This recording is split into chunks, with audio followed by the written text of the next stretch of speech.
Hey guys, good morning, welcome to the live session of Stocks Network Trading. My name is Dave, guys, my partner is Ron. Let's get down to business here, guys. In on US 30, sell, okay? I'm jumping in. Guys, that's a 100 pip drop. Yes, we caught it. Hey, guys, 200 pips, please, secure.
Hey guys, good morning. Welcome to the live session of Stocks Number Trading. My name is Dave, guys. My partner is Ron. Let's get down to business here, guys. In on US 30, sell. Okay, I'm jumping in. Guys, that's a 100 pip drop. Yes, we caught it. Hey, guys, 200 pips, please secure.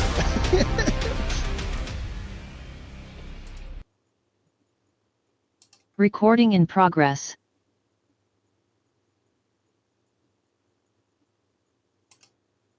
Hey everyone, welcome to Stocks Number Trading. Thanks everyone for joining. My name is Ron, my partner is Dave. It is 7 a.m. Eastern. It is Monday morning and it is February 23rd. So thanks everyone for joining. We hope you guys had a great week last week and a good weekend. Dave and I took a week off just to recharge and get back into this. And we're excited to come back. So let's have some fun today. We're going to go over this week's news. We have a busy week. There is some notable names, earnings this week. NVIDIA is one of them and a few others. We have to go over that. Which day will they be releasing those earnings? Is an important day if you are trading S&P 500 and NASDAQ. And we'll go over any news this week, Monday to Friday, and then we'll get into it and we'll start charting gold and we'll get into US 30. Okay, guys? So please trade with proper risk management as always. I was reading up on a little bit of you guys trading last week. I saw that some of you guys made some critical mistakes. Some of you guys did over leverage your accounts and hopefully learned your lessons. Right now, make sure, guys, you are trading with the appropriate risk. If you're not, then just be, if something happens, if you blow up an account, make sure you understand that you are gambling. You are gambling. If you're over leveraging your account, be ready to handle the consequences if you do blow up an account. Otherwise, start to lower your risk. Learn how to do this. Okay, guys? But we hope that everyone is learning day by day that risk management is very important in this wild world of trading. So please take it serious, guys. And then your trading results will start to benefit and you can be more consistent over time. And let's get into this. Okay, guys? So real quick, we're going to go into Forex Factory. I hope you guys already did this, your weekly analysis. Today's Monday, light day news-wise in the markets. Not much coming out of Europe. We have an FOMC member, Waller, speaking at 8 a.m. this morning. And no high-impact news. Not much. Okay, so treat it as if it is a Monday, which it is. It's the start of a week. We don't have too much high-impact news. What we do have going on around the world right now is some geopolitical news with U.S. and Iran. Nuclear talks are Thursday in Geneva in Switzerland as Washington awaits proposed deal. There could be something brewing over here. You know, the U.S. military is over there and anything can start. So if conflict starts over here in Iran, make sure you guys understand that volatility can increase. All securities can start to trade very erratic. And if you're over leveraged, accounts will be blown up. Okay, so please understand that this could take off any day this week. Okay, and then we got to be trading through a potential war. Okay, and if your securities you're trading like crude oil and gold, it could be highly affected by that. Okay, earnings. Tomorrow. Going into Tuesday, it's a busier day with news-wise. A lot of low-impact news. Not much coming out of Europe. 9 a.m., some FOMC speakers are speaking over here in the U.S. We have going into Wall Street, more FOMC members are speaking. 10 a.m., we do have some consumer confidence reports coming out. And you can see FOMC speakers throughout the entire day. And then if you're going to do a Tokyo session tomorrow, you do have Australian high impact news with their CPI data. And guys, tomorrow night, 9 p.m., President Trump speaks, okay? So this is Tuesday night at 9 a.m. He's due to deliver the State of a Union address to the U.S. Capitol building in Washington, okay? So this is one of those longer speeches, a State of the Union. It could be, who knows what it's regarding. It could be regarding what's going on with Iran right now and why the U.S. military is over there. But it could be anything with Mr. Trump when he's speaking. Just be aware that it is high impact if you are trading at that time. That's 1 hour right after the futures market opens up. Midweek Wednesday, okay, again, lots of low impact news starting in Europe, moving our way into North America. We have FOMC Speaker Barkin speaking. Crude oil, our weekly inventories are released at 10:30 a.m. and more members are speaking. We move into Thursday. Again, we don't have too much high impact news coming out of Europe and also in North America. We do have, however, at 8:30 a.m. Eastern every single Thursday morning, we have our U.S. weekly unemployment claims. So last week they came out 206,000 was the actual number. That's the previous. This week they're forecasting an additional 10,000 individuals in the U.S. unemployed, okay? And then we'll see what the actual number is over here, and that will affect the markets right when the COMEX and we move into Wall Street. And then to finish off the week, Friday, okay? Fridays are difficult days to trade for most retail traders because I don't know what it is. The psychology, we're going into the weekend, it's the end of the week.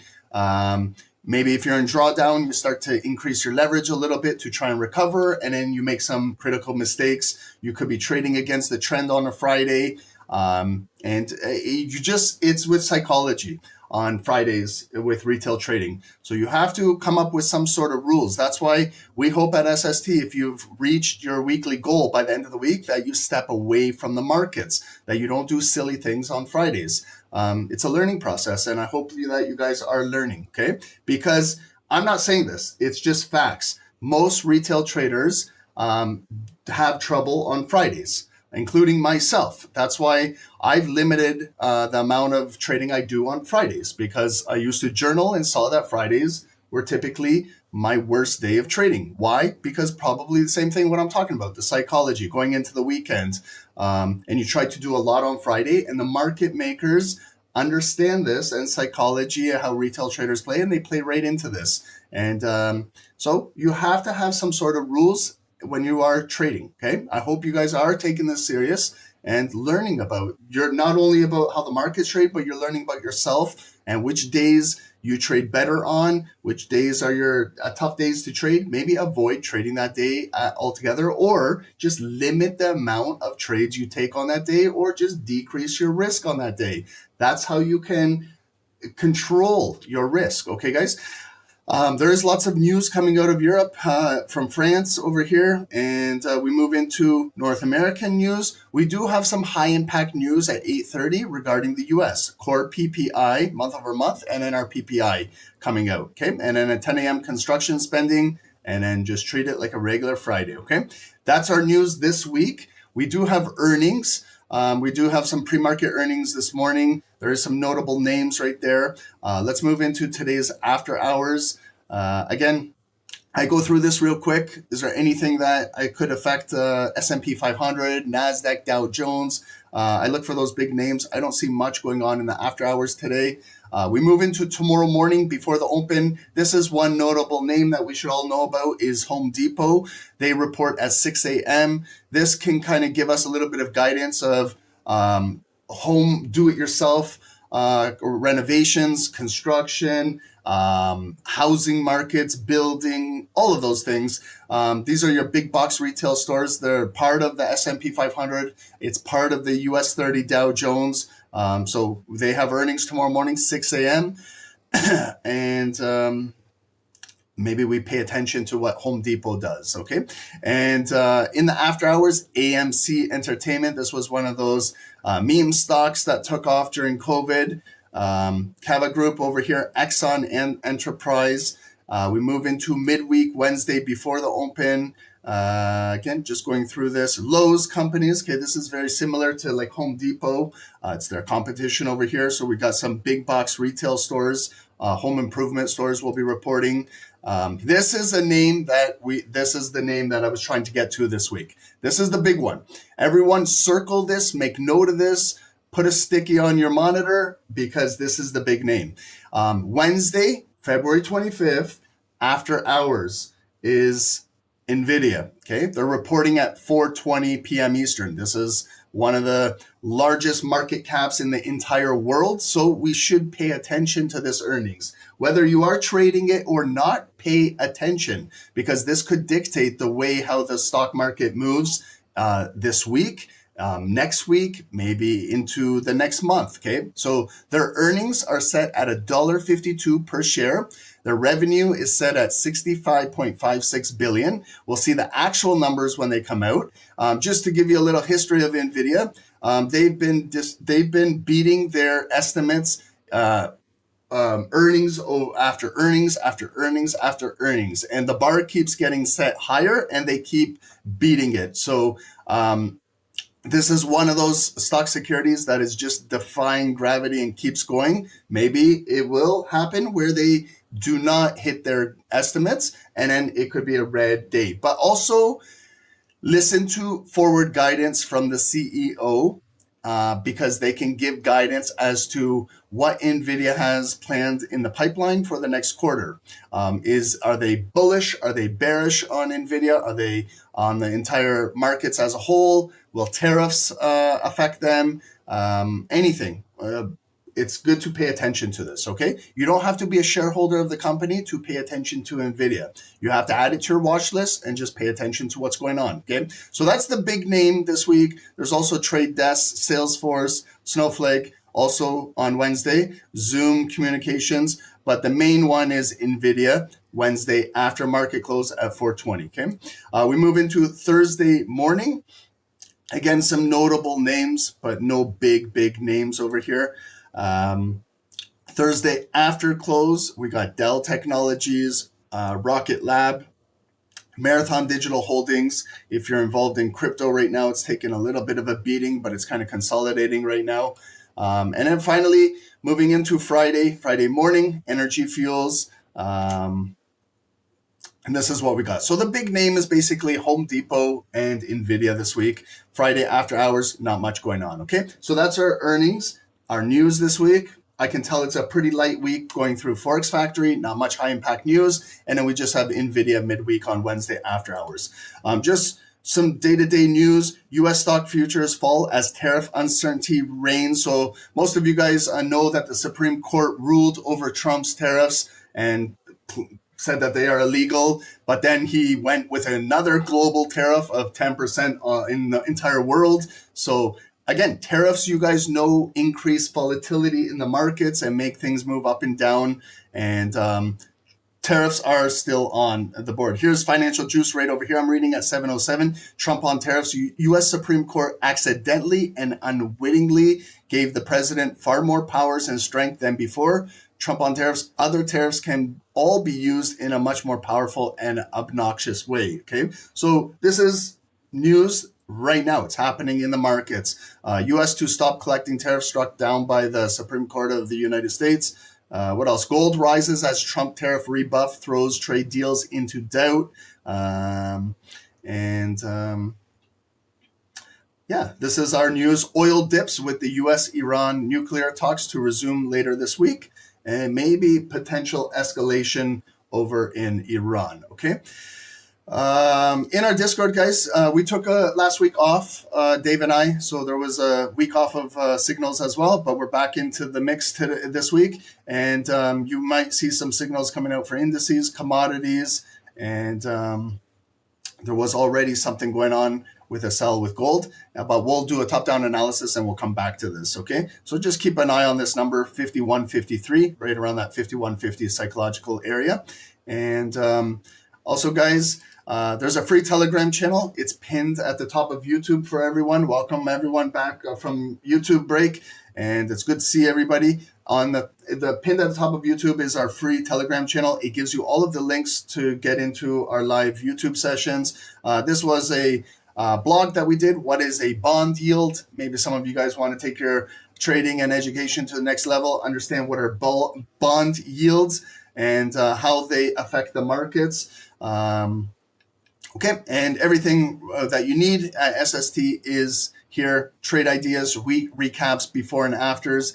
Dave does live New York sessions Tuesday, Wednesday, Thursday. So if you want to get in at that time, join Dave with all the snipers in Discord and trading. pipping and dipping and getting and learning with Big Dave over there. Okay. And finally, guys, we do have this referral rewards program available to snipers with the premium and lifetime, where you can get about 50% cash back to help you guys fund your accounts, to pay your bills, to do whatever you need to do with money. But basically, we want to help you guys fund your accounts, live accounts. And it's through a referral process and it's a way of giving back. So that's available, guys. There is a blog to read all about that. And if you need education, myself and Dave have lots of education here and live sessions. We updated our weekly schedule, guys. So this is us right now. Dave does Tuesday, Wednesday, Thursday right over here on the Zoom. And then we're gonna come in right after Dave around noon this week for some post New York sessions tomorrow, Wednesday, Thursday, and Friday. And then we'll upload a psychological mindset webinar on the growth mindset in trading on the website for Friday, so you guys can review something over the weekend. Okay. And finally, here's the free blogs available for everybody. I hope you guys are reading these, paying attention to these things. We did one right over here on bond yield. Here's that reward program. Here's one on the volume profile. Price action is king. Learn your SST concepts, and everything is here. I'm not going to go over this. I used to read the blogs, but I assume that you guys are doing that and can do it on your own. And guys, finally, thank you to everyone. If you guys can hit the subscribe button and like the channel and continue to help us grow here. Okay, so let's get into this, guys. I'm going to get started on gold, and then we'll move over to Dow Jones. You can see it's on the 5 minutes right now. I'm going to do a top-down analysis. If you guys are already in trades right now, please monitor them. Understand the average true range of a 5-minute candle. Right now, it's in this range, like right around here. If I measure, it's about an 80 pip range. So that's how it's consolidating right now. It's kind of going up, back down, going up, back down. It may continue to move back up here, or it might start to push down, or it could just trade sideways like so. Okay.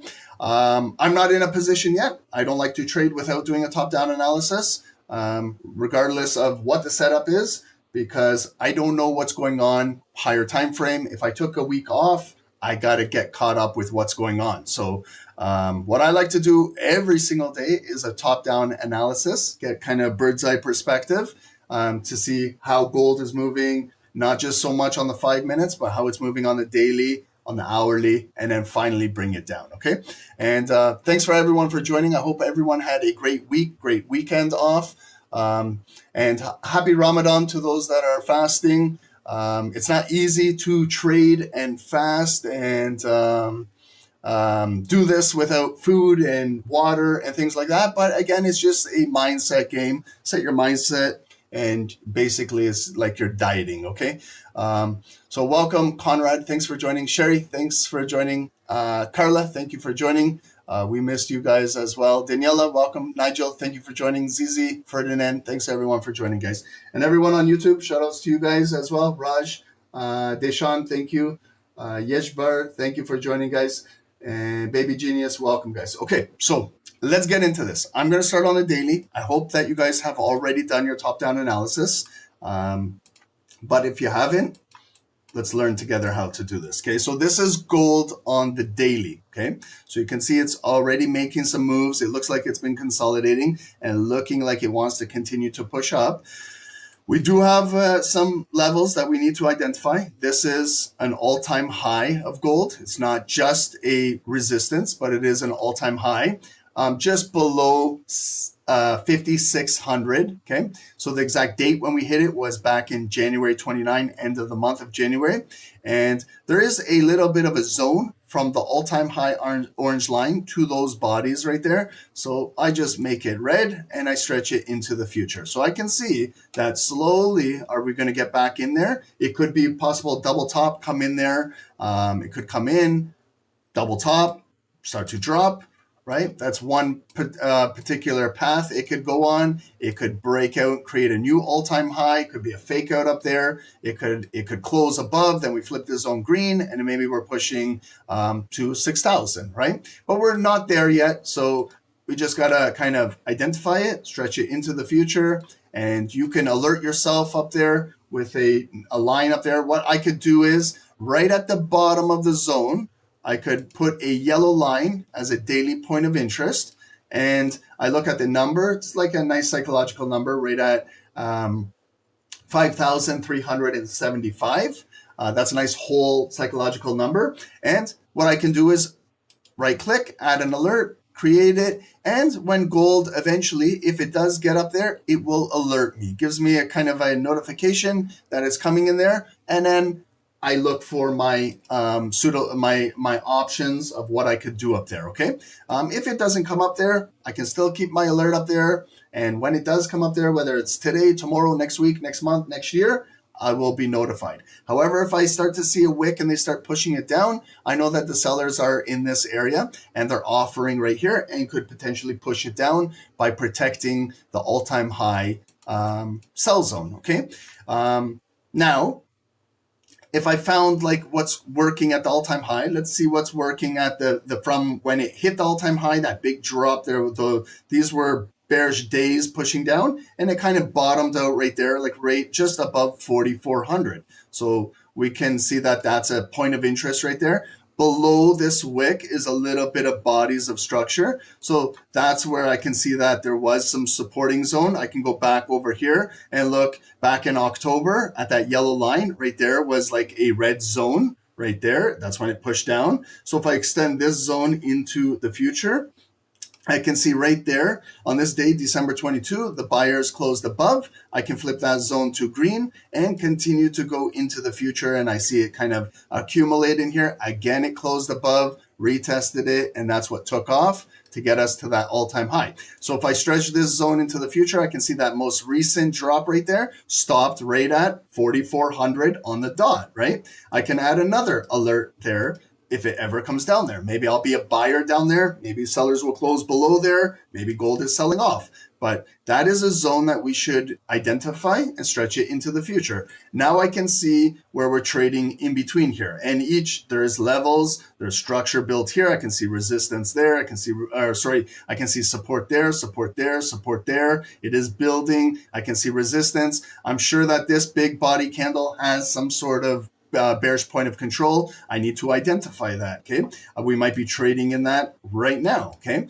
So now I have to identify what's going in, below the red zone and above this green zone. And there is this big structural black selling candle on January 30th. Why is that an important candle? Because it's got huge range. It's got a lot of volume, and it actually engulfed a couple bars behind. Okay, so one candle in this situation, it's 1 day of trading, engulfed 1, 2, 3, 4, almost 5 daily candles. Okay, so basically a week's worth of trading was taken out by one candle. That's a candle that possibly pushed on news, on volume. However, I do need to acknowledge that, okay? So what I like to do is find the opening balance of that candle right there. I drag my Fibonacci tool right down to the closing price.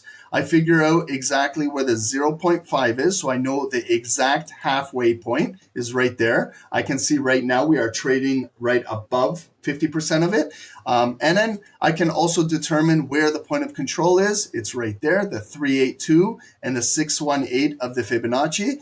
That illustrates to me that that's the bearish point of control of this day's candle. And then I can stretch it into the future. Then I can see how we came right back up right there. February 4th came in there and then they pushed it back down. But you notice how the sellers are not closing below supporting areas. The buyers are bringing it right back up. So as it came back in, you can see it transacted in here. Again, right there again, February 11, and then they pushed it back down. But you see how it's building again, and now we're coming right into it again today. So we closed in it on Friday, and we have very low wick on Friday's daily candle. We have an ignited open today, and it is doing its job. It's continuing to fill through here, but will it continue to drive all the way up and get to our double top, or is it just going to trade inside here? So we are trading right now inside the bearish point of control, okay? And I can also find some points of interest of support zones, okay? I can go right there to those bodies. That looks like a supporting zone where it held a wick, it pushed down, but the body closed right there. It opened, came down, still holding, and then we start this bullish run. Okay, so right there is support holding. I could also look at this level of support holding and look at the nice numbers, 4,775. There's a nice pivot as well. So you can see right there is a good support zone as well. There's where it came all the way down. The body closed right there. It opened, ignited, it engulfed, it retraced all the way right back down. And look at where the wick is, exactly right at that yellow line. And since then, we've been moving up. Okay, so we are in a current uptrend on the daily. If you want to draw a trend line, whatever it is, we're in this ascending triangle where it's making higher lows. This is the flat top up here, and we're looking for volume to close above. If it does close above on the daily, I'm going to flip this point of control green. And maybe if it comes back in, this could be accumulating with pending buyers and to take us back up to all-time high. If there's tension going on around the world with Iran and US and maybe a potential war, is that bullish or bearish for gold? So you can see how it's kind of building. Maybe if we get something going on this week, it could continue to push gold through here. Okay.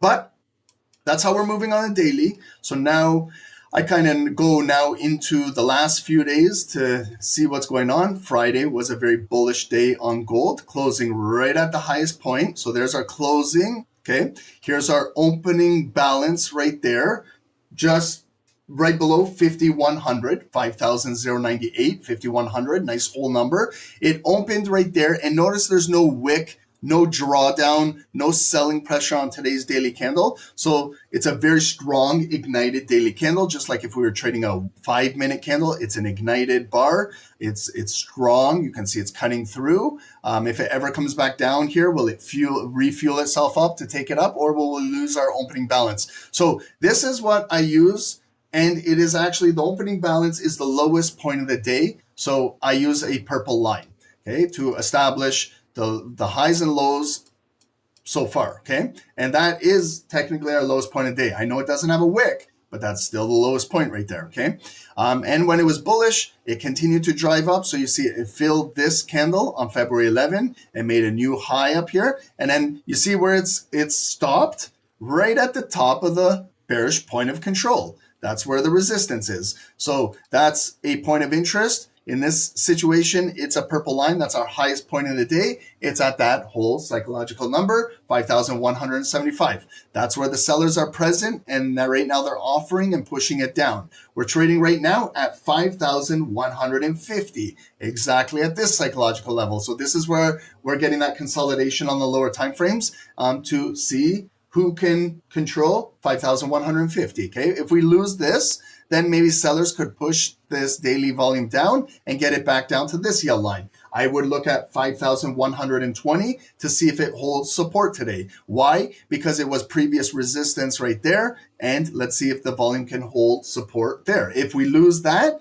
it could come all the way back down to the opening price, 5,100, and we see if the opening balance will hold. If it doesn't, it could turn bearish, and then we start pushing down. Okay, and then I would also acknowledge the bottom of the red zone as a potential point of interest right there to see if it will hold. Okay, so I can add alerts at each one of these lines or just watch them, how things are developing. Now, if we have a bullish day coming right back up to the highest point and we break out, then just look what we could do. We have this big black volume that could be filled. It could fill all the way right back up to 5,368. However, what if it just pushes, halfway through here and it finds resistance and comes right back down?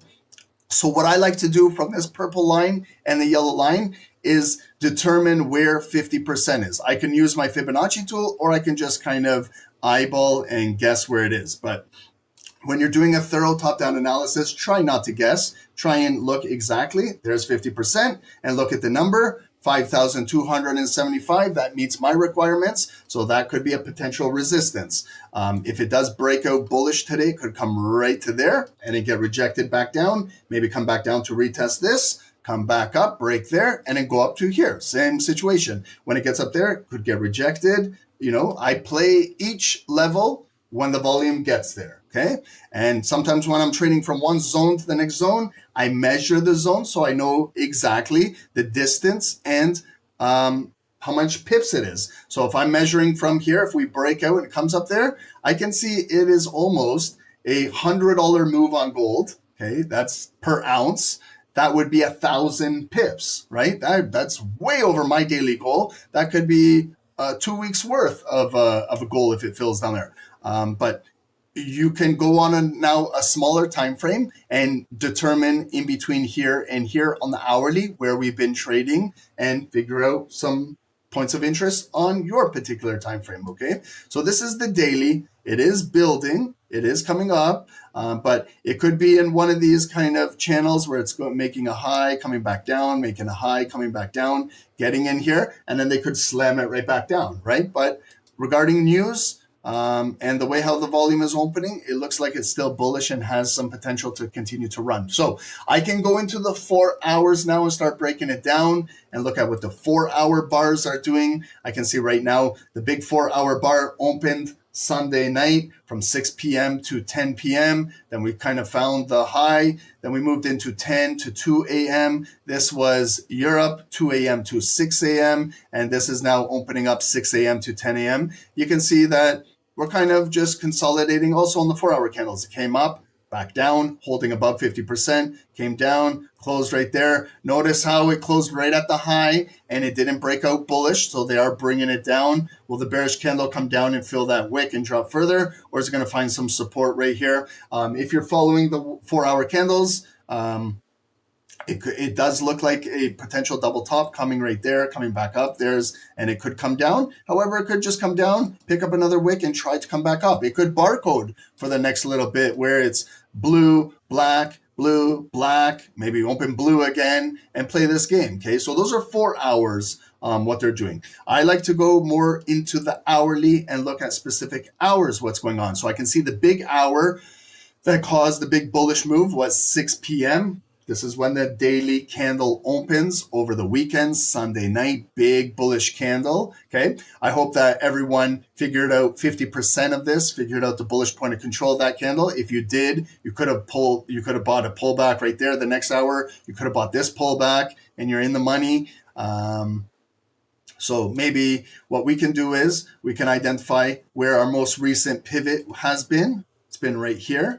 So I don't use a yellow line any longer because I'm no longer on the daily time frame. I use a white line because I'm on the hourly now, okay? So I can see right there, it held support, went back up, it came down, broke, closed right there, pushed down again, closed above it, started this 3-hour push up, but it's kind of found its resistance at 6 a.m. and kind of coming down. So my hourly now is trading in here. We also have a resistance on the hourly right there. There's those equal highs. And so we got to watch and see will volume get above to take us to the daily high. Is it going to sell back down? What type of pattern do we see on the hourly? I see it come up.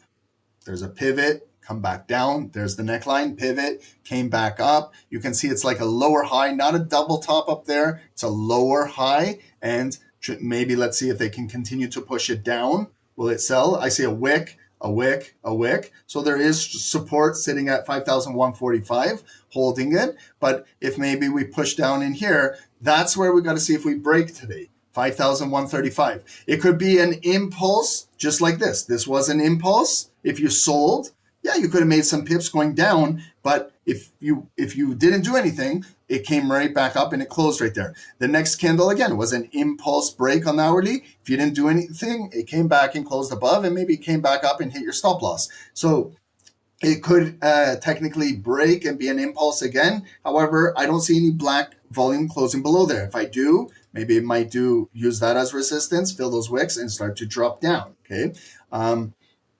But we're not there yet, okay? So we're trading like kind of in between here. And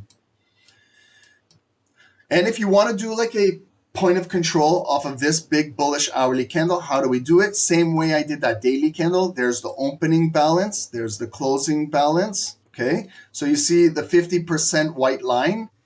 If you want to move the white line to 50%, you could do it right there. And if you want to find the point of control of that hourly candle, it's right there. But remember, this one is bullish. The daily one was bearish. So when I do it to represent this, that's what I see right there, okay? So you can still see now how it came right into that bullish point of control, continued to go up. It came right in there. So those wicks are technically right in the bullish point of control, and they came right back up. So if it comes back in this green box, it could still be green and go back up. If the sellers can close it below here, we might flip that, invert the hourly red box in a big daily red point of control. That could be where sellers take control and come down and take out the lowest point of the day and continue to drop it down. But right now it is holding this type of support, okay? If you don't need that green box in there, if it's confusing to you, then don't put it in there. Just understand where you're trading. I could take this yellow line back up to, the white line, and put it right back up to those bodies and go from there, okay? Now what I'm gonna do is I'm gonna go into the 5 minutes, okay? So this is traditionally the time frame that we do trade over here. And I can see what the 5 minutes have been doing. I can see they tried to break today's daily high a couple times right over there, failed, came back up, lower high, pushed down, consolidate, then the sellers broke it down. That's when we came down, traded down into here. This was right when London market opened up. I know London is 3 a.m., 3:30, then we started to push right back up. So this is where the 5 minute candles are trading right now. Not the greatest. Look at these things, okay? So they're clearly consolidating, okay? If you want to trap this entire range where they're consolidating, you can do something like this. Make it neutral, okay? If you want to trade in this zone, all right, it's going up, it's coming down, it's going up. Measure the zone so you know what the zone is. If you're trading in here and you're scalping this, it's about an 80 pip zone, okay? So you can get approximately 80 pips coming up. You can get maybe 80 pips going down. You can get maybe 30 pips going down, 30 pips going up, whatever you want. If you don't want to trade this, then let's wait and see what happens, okay? Will the buyers break it above here, close it above, maybe retest this and try and drive right back up to that hourly resistance? Will the sellers continue to offer and push it down and maybe close it below here? And then maybe we're pushing down to that hourly support, okay? And when it gets down there, we determine what happens at those white lines, okay? If we go with like the overall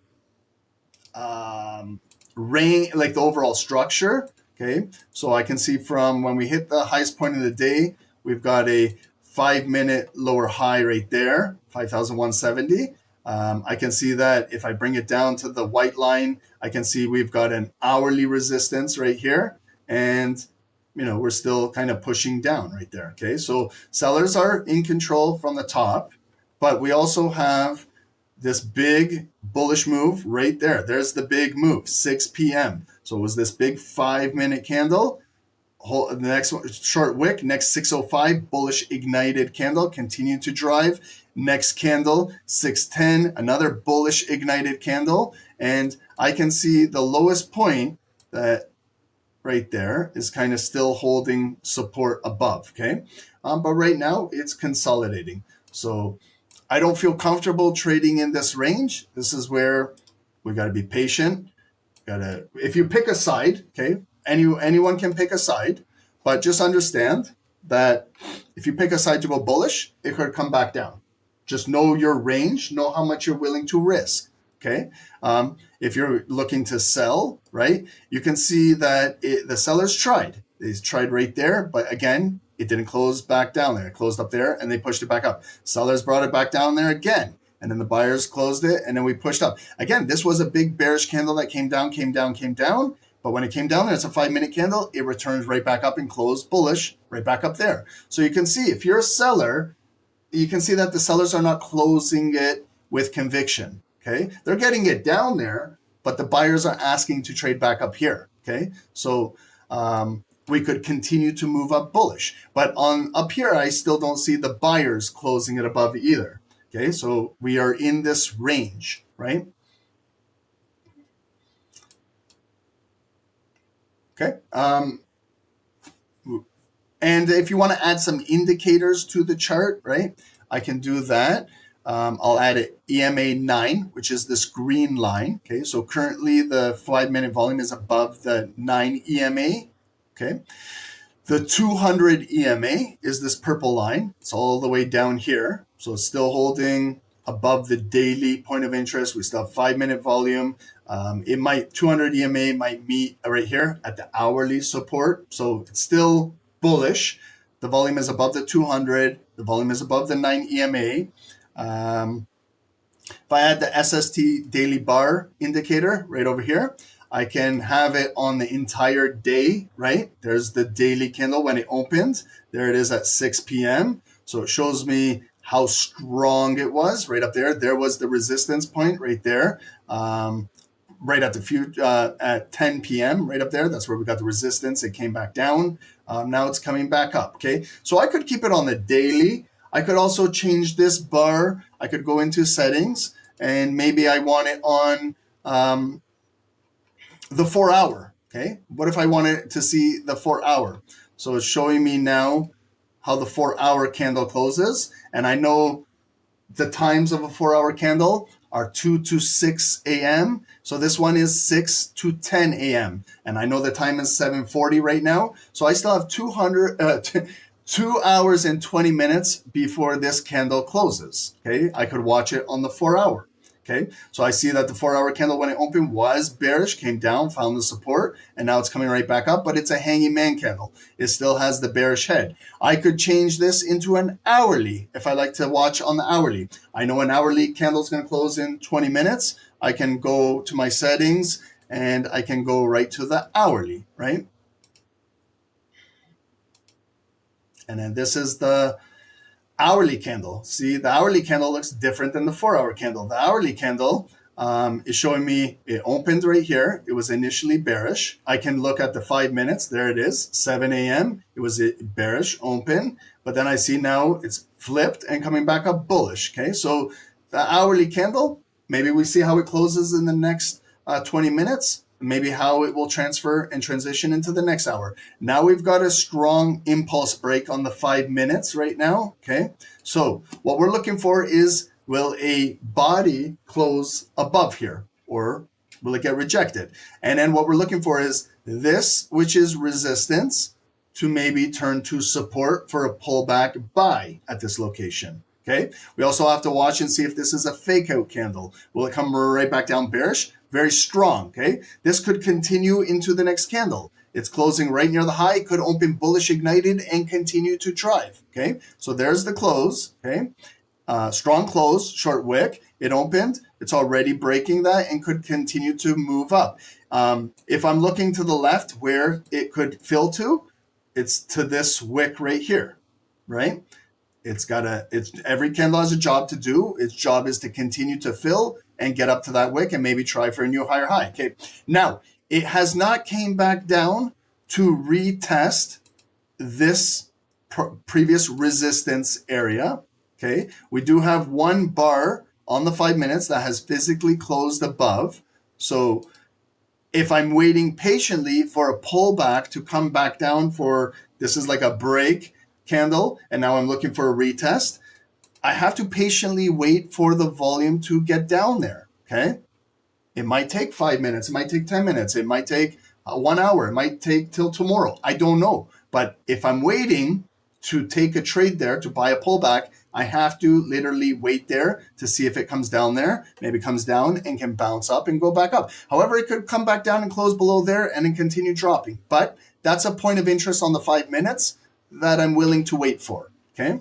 Otherwise, I had to buy this candle that's already opened and continue to drive. I'm not in, so I have to make a rule when I'm trading. If I'm not in, that doesn't mean I'm getting pissed off, I'm slamming my keyboard and I'm just FOMO trading. I'm watching to see if this 5 minute candle is going to continue to break above the hourly resistance. How high will this move go? Is this volume going to be the one that comes all the way up to the daily high and break out? I don't know, okay? But we do have some movement. If you guys are in buys, congrats. If you guys were selling, you can see that the sellers did not close below to take it down further. The buyers protected that and they were asking to trade up here They got their impulse breakout. They closed in near the high. They're continuing with the next bar, and we got to sit back and relax.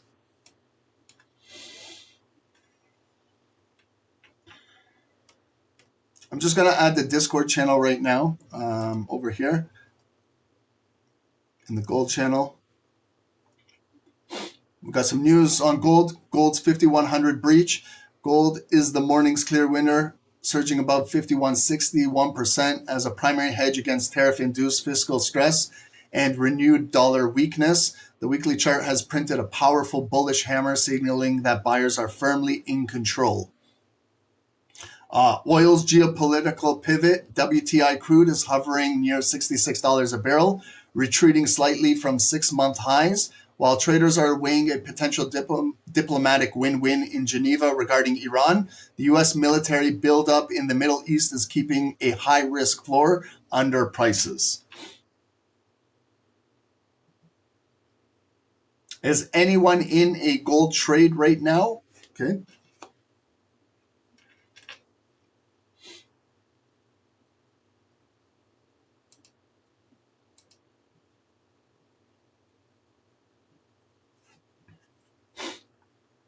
And this white line is hourly resistance, okay? So this one is higher time frame than just this 5-minute breakout, right? So we can see in the where it came up on this, that here was a second leg in right here where it came down, one bottom right there. That was at 10 p.m. It came back up. You can see, and then there's a double bottom. Okay, traditionally double bottom has more volume, but you see how it failed at that hourly resistance, and then sellers pushed it back down. It came back up. That was that big drop. Now it came all the way right there to that hourly resistance. They pushed it down. It was building, and now we're coming right back up to that hourly resistance. So will it break through here? Will the blue volume close above? Will it come back and retest this as hourly support and continue maybe to take us to the daily high? Okay. Or are the sellers going to step in right around this white line and see if it holds as resistance? I can now go right there and make a red zone and stretch it into the future and watch and see, will that hold as resistance? Okay. You can see it's making like a big double bottom, like right there. Okay. And now it's breaking out up to right up to that hourly resistance. We have a new 15-minute candle opening in the market right now. Okay, so has anything pulled back to this location? The answer is no. Okay, what do? Do we just take a trade just because? Or should we still be patiently waiting in there? I don't know about you guys, but I'm going to continue to patiently wait. And I know if it comes down there that I'm not guaranteed to hit a profitable trade, right? But at least I want to trade a candle that has confirmed above and broke out bullish, because this zone could be now accumulating with pending buyers waiting to buy this area, okay? So I want to maybe be one of those buyers that buys there.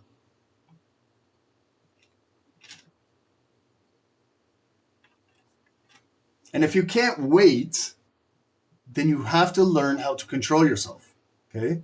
What does every trader say? Trading, you have to be patient. You got to be disciplined. So if I'm waiting right there, I'm patiently waiting.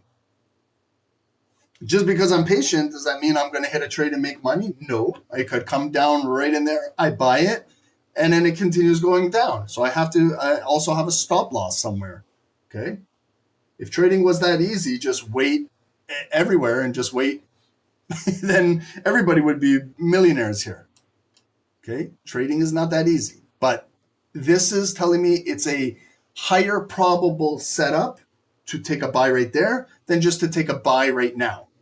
Okay, if you take a buy now, you're taking a buy at the hourly resistance. This is if you take a buy, then they could bring it down. Then you're in drawdown.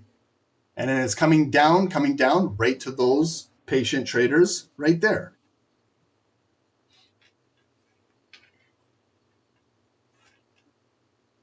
But you have to figure out your trading plan, okay?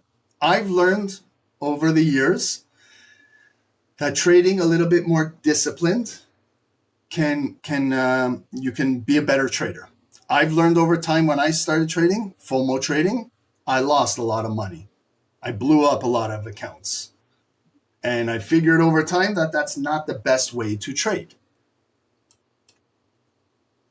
Okay, so if you bought right now at the hourly resistance, you are in drawdown right now. It might not be much drawdown for someone, but that's 40 pips so far, okay?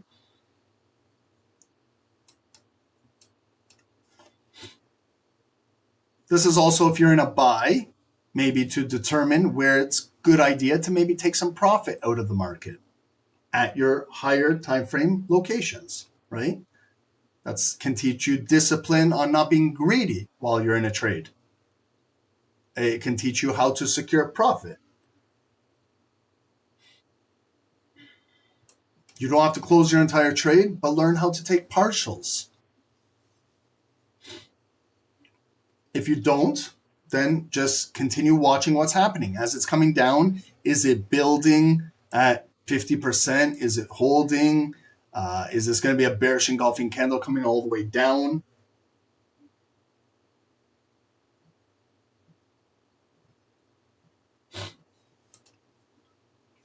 Justin, good morning. Welcome.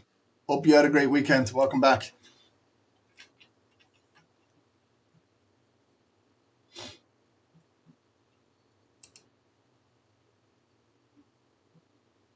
Okay, so we got some news right now coming out 7:30 in the UK. Nothing is off the table in response to U.S. tariffs. The UK is discussing tariffs with the U.S. administration at all levels. Anyone watch Olympics, the Winter Olympics? Some crazy events. I didn't know curling was that intense. Oh my goodness. I thought they were going to get into a fist fight in curling. I had no idea curling was so intense. Sucks that Canada didn't beat the US yesterday in the gold medal game. Canada had a lot of chances and they failed to put the puck in the net on an open net and beat the Americans. But that 3-on-3 in overtime, I say for a gold medal game, let them play. Let them play to sudden death in a gold medal match. Okay, so here's a close now of this bearish candle coming down. Very bearish, okay, close below 50%, so with no wick, so it could continue going down bearish. Maybe find a little bit of support at the pivot right there, that bullish. If it can't hold, maybe we're going to get it coming down here. It could just hold right there again and build back up, but then maybe it will be a double top on the 5 minutes and the hourly resistance is still holding up, okay? So should we buy this candle or do we continue to wait for this down in here? It's up to you, okay? I'm also seeing that we're 10 minutes away from a new hourly candle opening up. Might be a good idea to just sit on my hands right now and wait for the new hourly candle. It could maybe barcode here. Blue, black, blue, barcode in here. Could continue to break out of here. I'm still waiting to look for a potential buy at this area, 5,154, 155.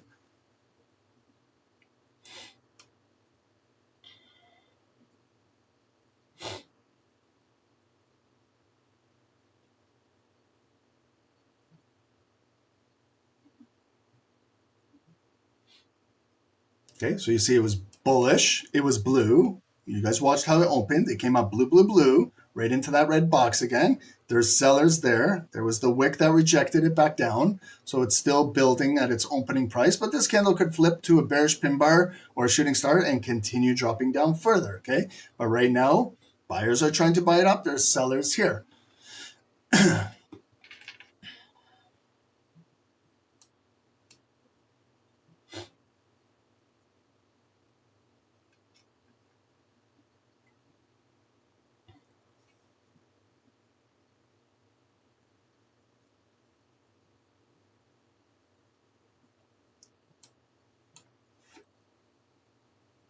And we still have a strong bullish hourly candle, which we know is going to close in 8 minutes. Okay.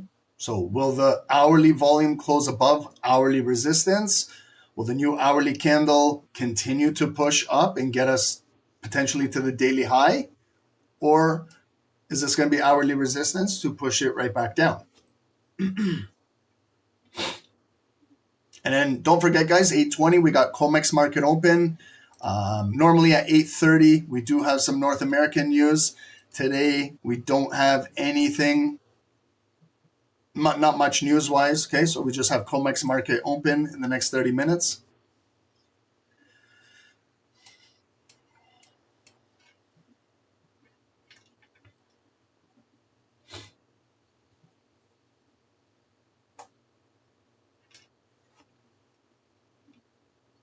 Again, guys, I don't know which broker you're using, or if you're using a prop firm, or if you're using a demo account. Everyone has different spreads. Everyone has different fills.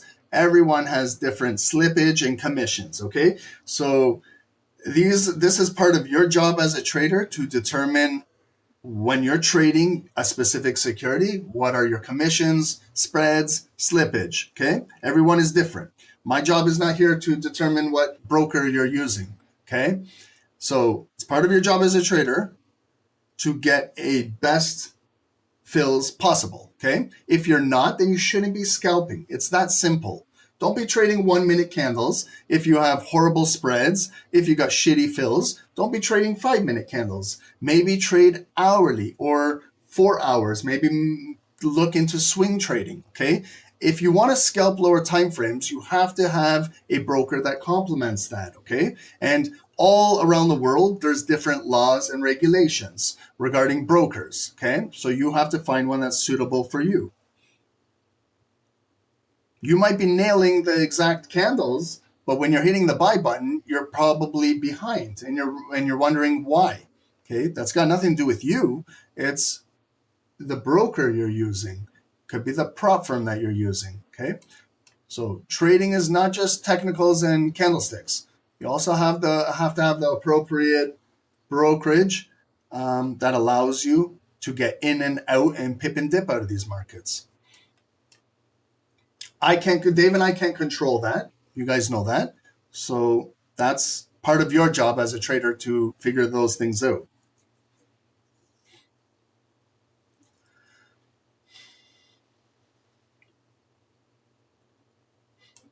So it's flagging up here now. It's bullish, bearish, bullish, could continue to break out. We're not too far from today's daily high right up there. I would say around 5,175 is today's daily high. Okay, so we are literally barcoding. Blue, black, blue, another candle open black, could come down, could hold. You know, could do something very similar like here, where it was blue, black, and eventually broke out. So it could do the same thing. It could be flagging here and then eventually continue to break out bullish, okay? There is sellers here, but again, they're not convincingly closing below supporting levels. So buyers are asking to trade back up here and it could continue to break bullish. Cass, you want to buy and sell at the same time? If that's what you want to do, do it. Try it. Let me know how it goes. Try it. That's hedge trading, hedge scalping. Not the greatest strategy, but if you want to test it out, go for it. Let me know how it goes.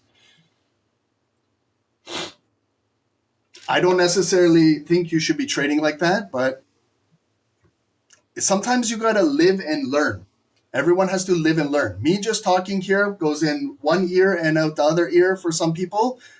If you got to live and learn, you might be like me. You got to get your hands on fire. You got to test it out. Go for it. Try it. See how it is. See if you can handle the emotions when you're in a buy, when you're in a sell, when you're in a buy, when you're in a sell. You've got 10 open trades and they're all opposite direction and you're confused as to where it's going. Try it.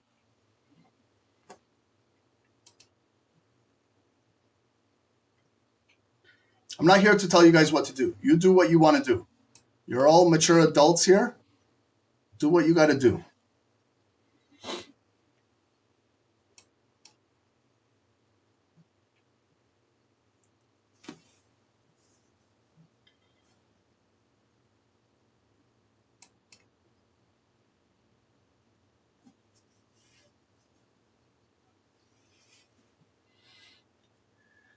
Okay, so this candle is going to close out an hourly candle.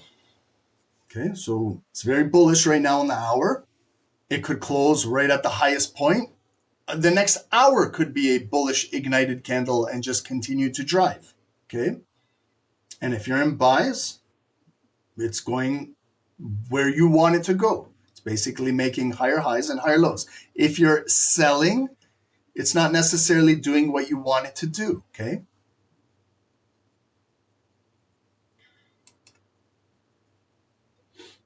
Trevor, welcome. Thanks for joining.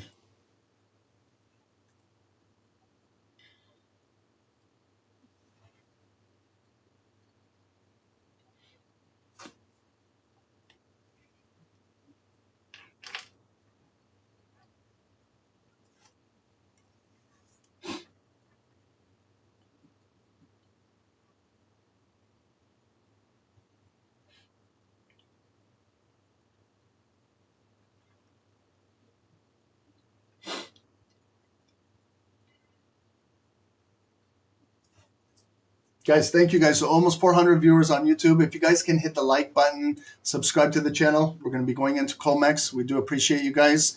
And then we can go into Wall Street together. We can do Dow Jones. Okay, so Dow is making a move. We'll do a top-down analysis soon on Dow, and we'll watch how this trades into Wall Street as well.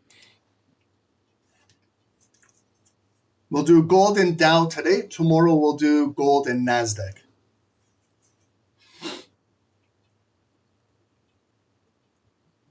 Reminder to those trading NASDAQ that Wednesday after hours, NVIDIA has earnings at 4:20 p.m. Eastern. Do not forget that. That's a big earnings call. Okay, so it did break out impulsively, came back down. It was a spin top. You can see it's blue, closing in 30 seconds. We're going to get a new hourly candle opening up. Hourly momentum could switch up. It could continue. Let's see what happens.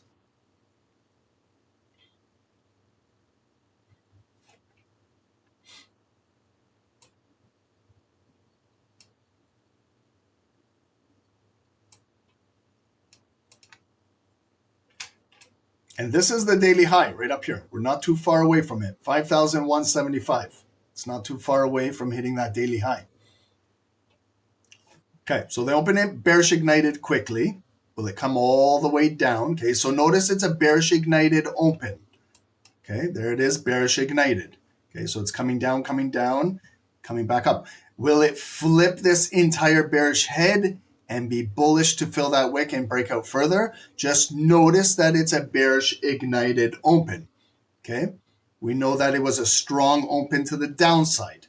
Now sellers are here, okay? This pattern, you should be able to recognize this. Sometimes when you go into an hourly, you can have an hourly switch up. So there open bearish ignited came down, but you see, again, picked up pending orders, and the candle now just flipped bullish, okay? So this could continue to drive bullish through here.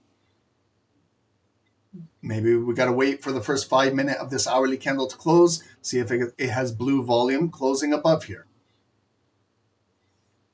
Okay, so that quick bearish ignited open was short-lived. It was basically the first 30 seconds. It came down, and then the buyers brought it right back up and flipped the bar. Okay, so this candle now, its job to do is continue to fill that previous wick and drive even further up. Where could it go up to? Okay, we can look to the left. Last time we broke out of here, like there's a big wick to fill. That wick right there. Okay, will it have enough volume to get up to that red line and fill that wick up there? Or are sellers here still protecting this and will push this down? It's a bullish pin bar right now, still holding. 3 minutes to go for this 5-minute candle to close. So just dancing around in here. Sellers are still protecting it. There's a lower high. It didn't hold its bearish ignited open. That's what creates that wick, but the wick is still lower high, and we still have now the selling volume coming down, okay? So this could be like a double top on the 5 minutes. Up, neckline, down, up, double top, coming down. Okay, will it come back down, test support there, or down in there? That's where I was looking to entertain a pullback buy. I don't know if it will get down there. Now it's coming down bearish, okay? So you still see how it's holding that lower high on the hourly. Okay, see when that candle flipped bullish, if you FOMO buyed up there, you're in drawdown, right? If you FOMO sold right away when it came down there and it flipped, you were in drawdown, okay? Sometimes some traders are pipping and dipping out of this volume right now in the 1 minutes. But if that's not you, we're watching this 5-minute bar to see where it will close in 2 minutes.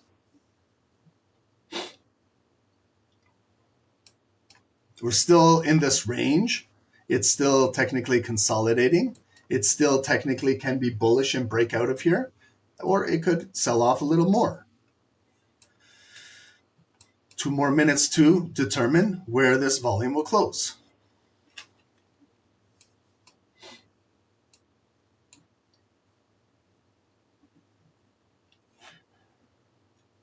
I'm just going to take a look at my spreads now.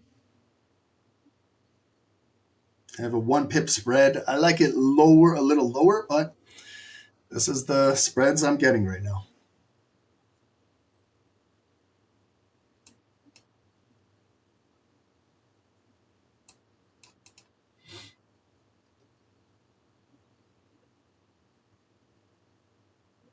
Did anyone learn anything about that hourly open? Or you guys all understand what just happened there?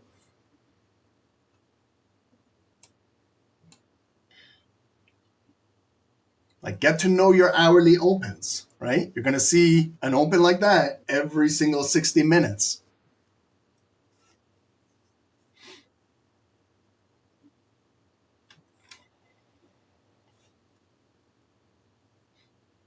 That's when I always say, guys, you got to pay attention. Hourly candles can switch up momentum. It was buying nicely, and then you saw this hourly candle now has changed the momentum. Some of you guys pay attention, others don't. I see a lot of you guys are saying, no, I don't understand. I didn't understand. Explain. I explained it while it was opening. That's why you guys need to listen.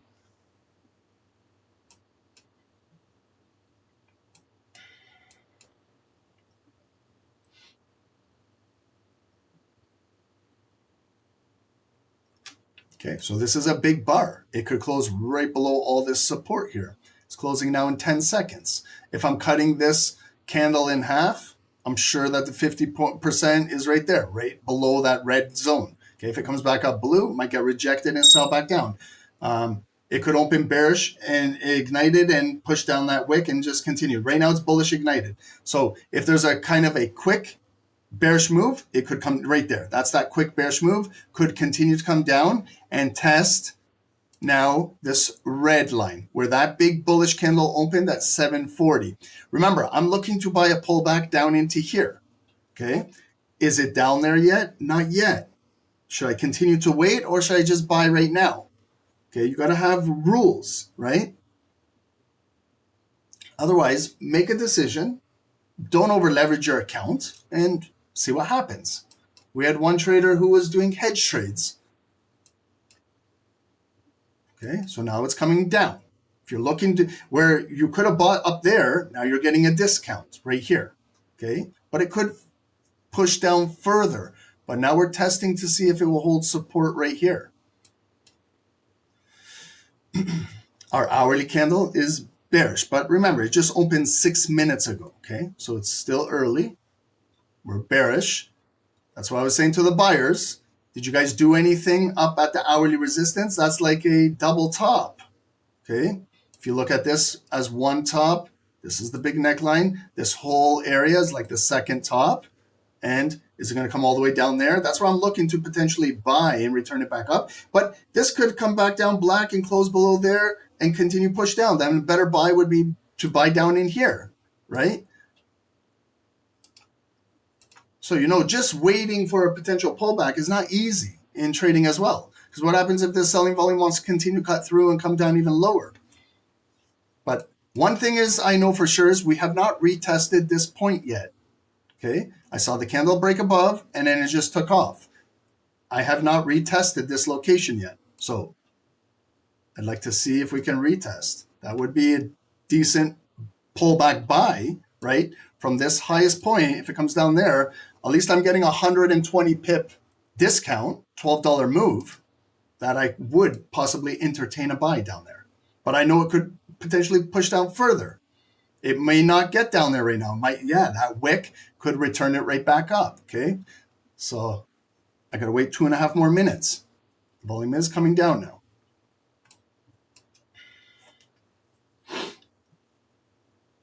And then we're about 10 minutes away from COMEX market open as well. And that will add an additional volume coming in the market, additional volatility.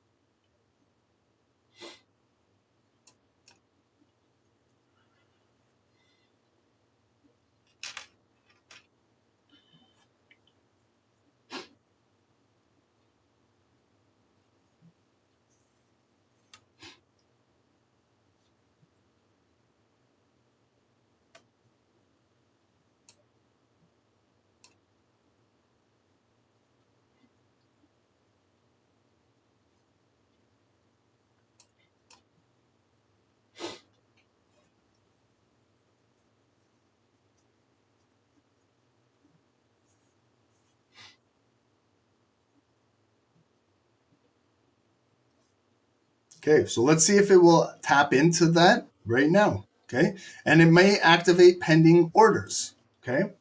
With 1 more minute to go, it could get a big wick returning right out of there. If you got a pending order waiting in there, it could activate you. If you're waiting for market execution to hit the buy button, should you hit it now? Should you wait for the bar to close? These are all questions that you need to ask yourself. Has it traded into there? Not yet. Okay, now it's trading right in there with 40 seconds to go. Okay, so now we just tapped right into there. Okay, but the candle is going to close in 30 seconds. Maybe I should wait for the candle to close, but it could just come in there, get a wick, and move without me.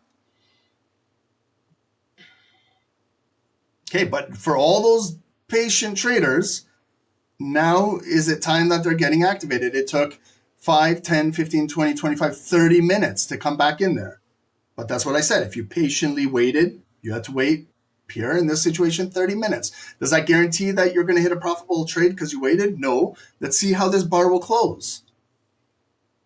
Here's the close. 3 seconds, 2, 1. It's got a little bit of a wick. Open black. Let's see if it gets a quick higher low and then returns back up blue. There's a quick higher low. Let's see if it holds. It's got that bearish ignited head. All candlesticks have the same characteristics. So it's still holding its bearish head, trying to push down. It hasn't broke this green zone yet.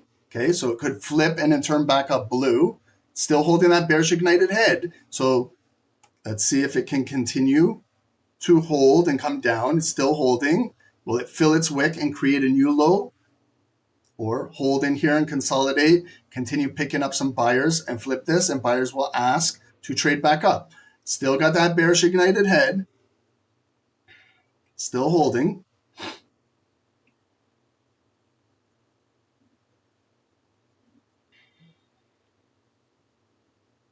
Okay, it's still holding. Okay, but it's got a wick and a wick. Now it turned blue. Okay, I'm going to buy now.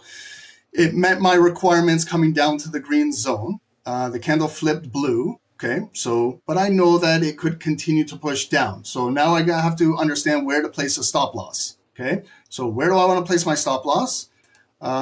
If it pushes down further, I at least want to be below the opening of that bullish candle right there. Okay, could I be below, all the way below here? I could, if I want to give it a larger reward to come back up and maybe break a high up there. Okay, but I'm in a buy. I waited for that pullback to come down, tap into the green zone. And now I'm looking to see if it can build some buyers here to continue to push it up. I know I'm trading 10 minutes into COMEX, and that could derail this whole trade, right? But I waited for a pullback. So I pulled the trigger on a pullback. Okay, I want to continue buying with the uptrend.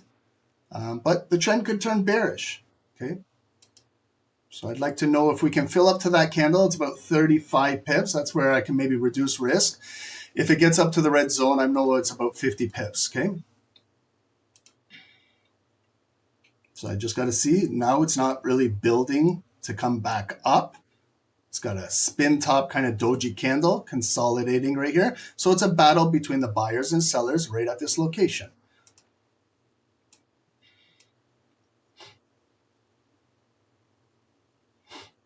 Have I risked my entire account on this trade? No.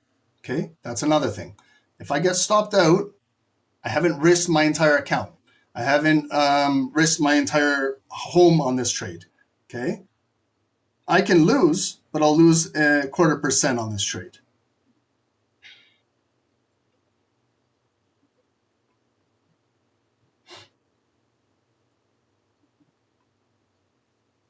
Also, I can manage the trade while I'm in it. If it comes down here, maybe I don't want to leave it to come all the way down to my stop loss. I don't like how what it's doing. I can close the trade. But this one, I'm going to leave it for now and watch how this bar will close.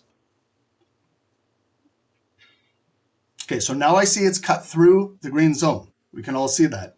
So I went in a little early, okay? So now it's coming a little deeper. Now it's into this big bar right over here that started that big run up.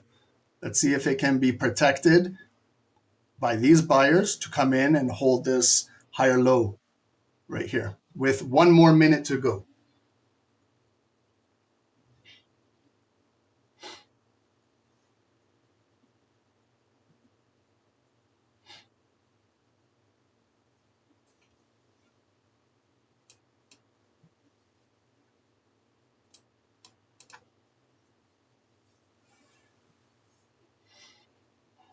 So grab some liquidity down there, but it's going to determine where the body closes. If it closes black below here, unfortunately that green zone, I have to make it red to illustrate that the sellers are still in control and I'm trading against this trend right here. Trying to buy with the overall uptrend, but this trend is strong. The hourly bearish bar is strong.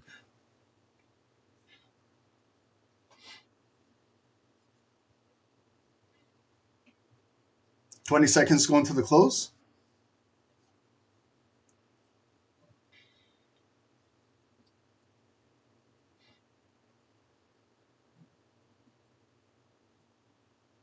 And then we're 5 minutes away from COMEX. Just heads up, guys.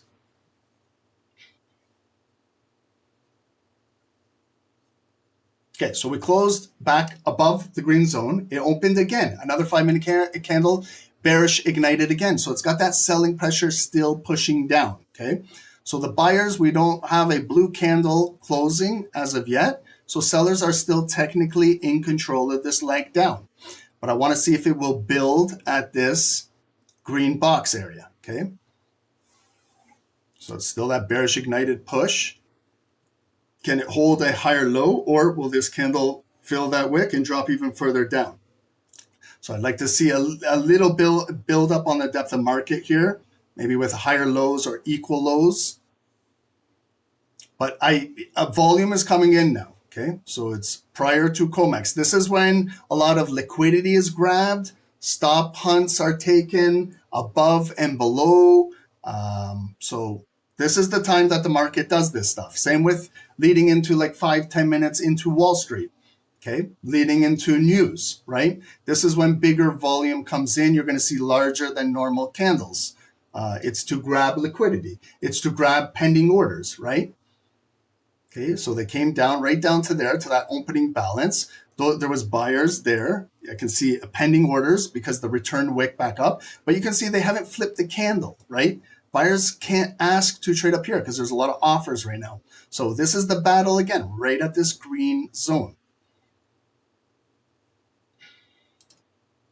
And the sellers, for sellers, because some of you guys are in sells, you guys are still in control of this leg. You got lower lows, lower highs, lower lows, lower highs, and you have bearish ignited heads. So you can see the buyers are, going against this current trend, right? Because this hourly candle has a lot of selling pressure.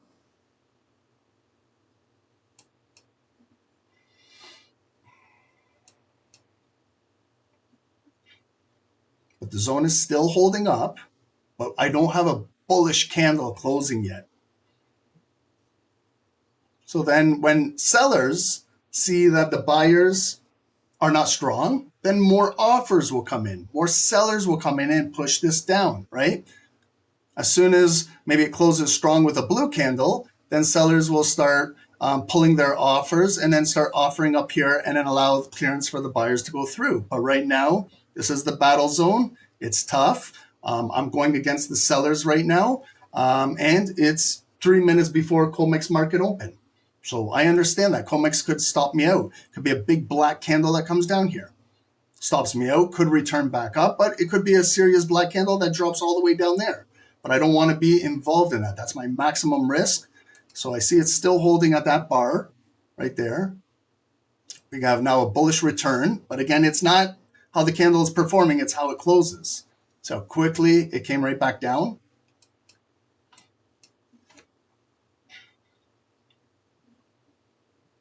I also want to make this clear, just because this is the first time it came back to retest this location. Like I said, if you wait patiently to take a retest, buy or sell at a location, doesn't mean guarantees you success in trading. But this is the first time it's came back to retest this breakout. It took 30, 35, 40 minutes. So I know in 90 seconds we're going to get a close. And I know we're going into COMEX. So will this leg that it brought it down to COMEX, will we see some COMEX buyers bring it back up? But I like to see a solid close on this bar to move into COMEX with that momentum.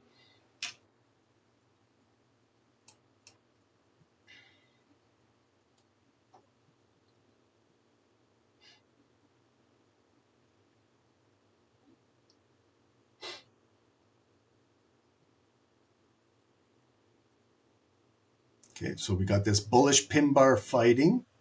The volume is still technically above the green zone. Yes, it did transact down in there, right?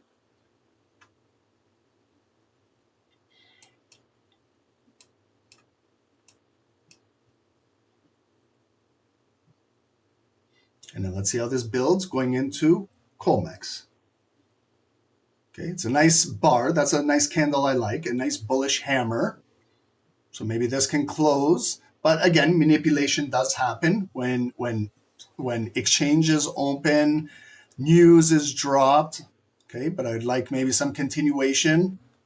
Strong close. There's a close. Okay, so it opened bearish, so it could come down now. I'd like to see a quick wick. There, like that. Quick wick, now return it back up. See where it failed? When it just went right up, it failed. Now it's coming back down. So can it continue to hold and consolidate here and come back up? Or the seller's now going to bring this thing down, okay? So now it's holding as that small doji candle with short wicks. So either side can take this. If it's building at this support, let's see if it will have that nice bullish leg coming right back through here. Or it could just consolidate here and sellers are going to continue dropping it through here. So you see that there's no return to the upside yet.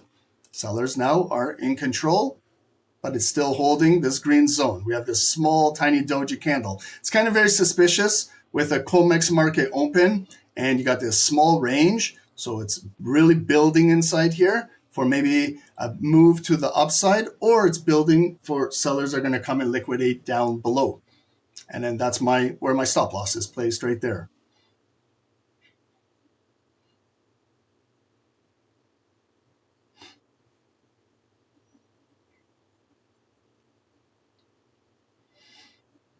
So that candle, as soon as it opened where it's bearish, got that quick return and turn blue right there when they slammed it down right there. You can tell the sellers have like a wall placed right there at 5,157 where I entered the trade. Okay, it's right below that 9 EMA. There's a wick, and a wick there. So lots of selling pressure right there, and sellers are present and pushing it down, right? It's not a surprise. So now I got to see if these buyers can build it back up. Otherwise, the black volume is doing its job, filling that wick, and will continue to push down. Okay, but my maximum risk in this trade is right there. So if buyers don't step in, I got to step out of the way. I take a loss. I move out of the way.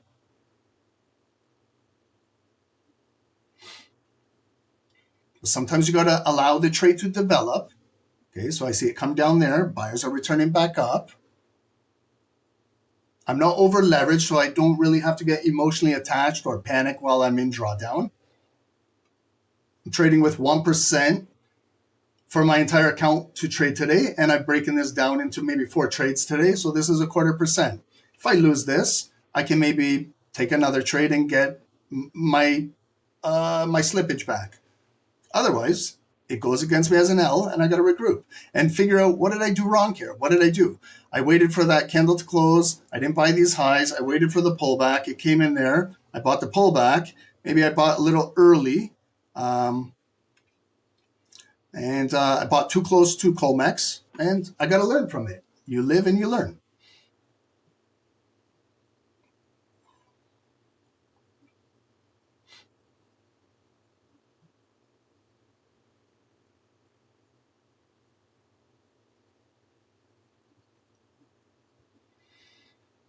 Okay, so we got a minute 45 and then a new 30-minute candle opening up in 6 minutes. Okay, so they broke the low. Okay, so sellers are in full control.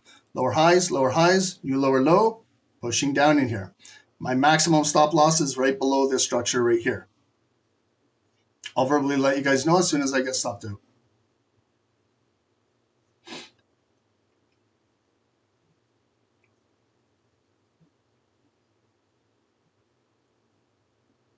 I'm still in. I'll verbally let you guys know. There is a wick there.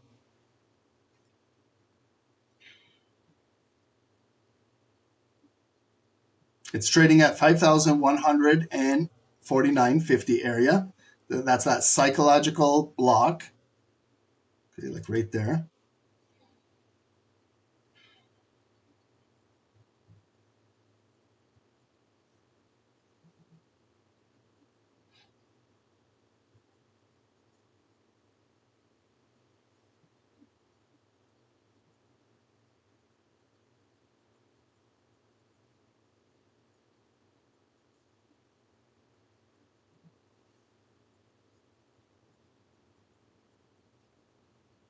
And 25 seconds to go. I'm still in it. There is a wick there. Still in. Haven't been stopped out. I will verbally let you guys know as soon as I get stopped out. Let's see if we can close above 51.50.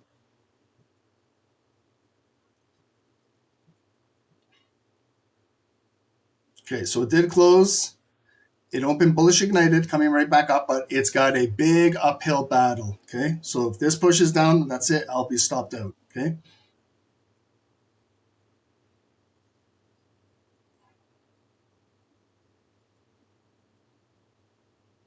So there, I got stopped out there.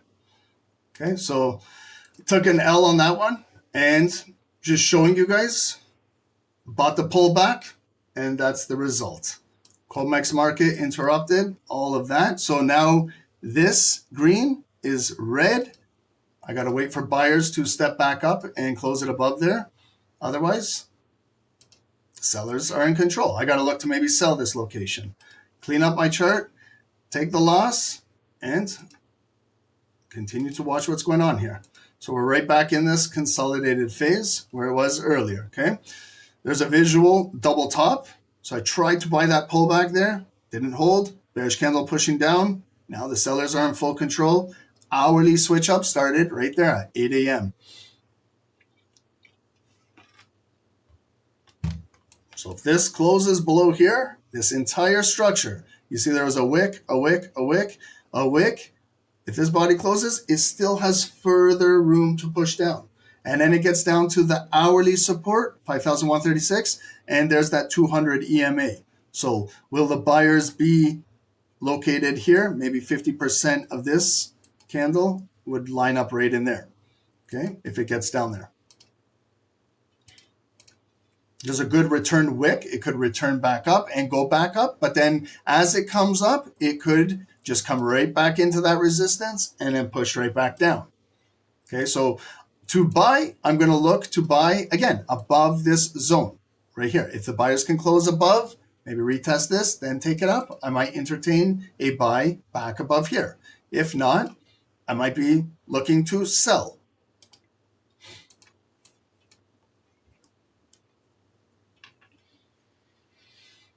Yes, I am out. I got stopped out.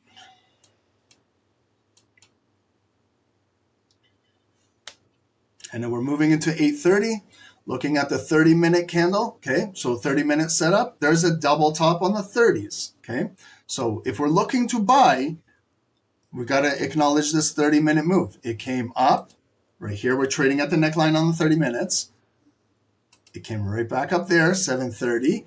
8 a.m. was the big drop, and it could close below there, come back up, and continue to drop down further.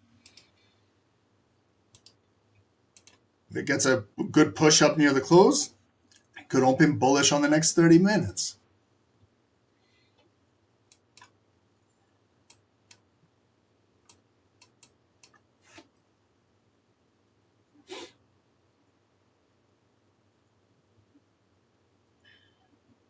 And my next trade, again, will be a 0.25% trade, right? Just so you guys know. Still trading with the 0.25% is not revenge trading. I'm trading with my 4 quarters to be my 1% for the day. If I lose the 4 trades at a 0.25%, my day of trading is over. I'm going to pack it up and Ron is done. I got to review and look to come back stronger tomorrow. Some of you guys need to learn this. I see some of you guys are taking 10%, 20% on each trade, which is ridiculous. I didn't blow up my account with that trade, just so we are clear. I used to. Back in the day, I'd revenge trade right now. I'd be buying and selling this candle. I'd be upset. Those days are over.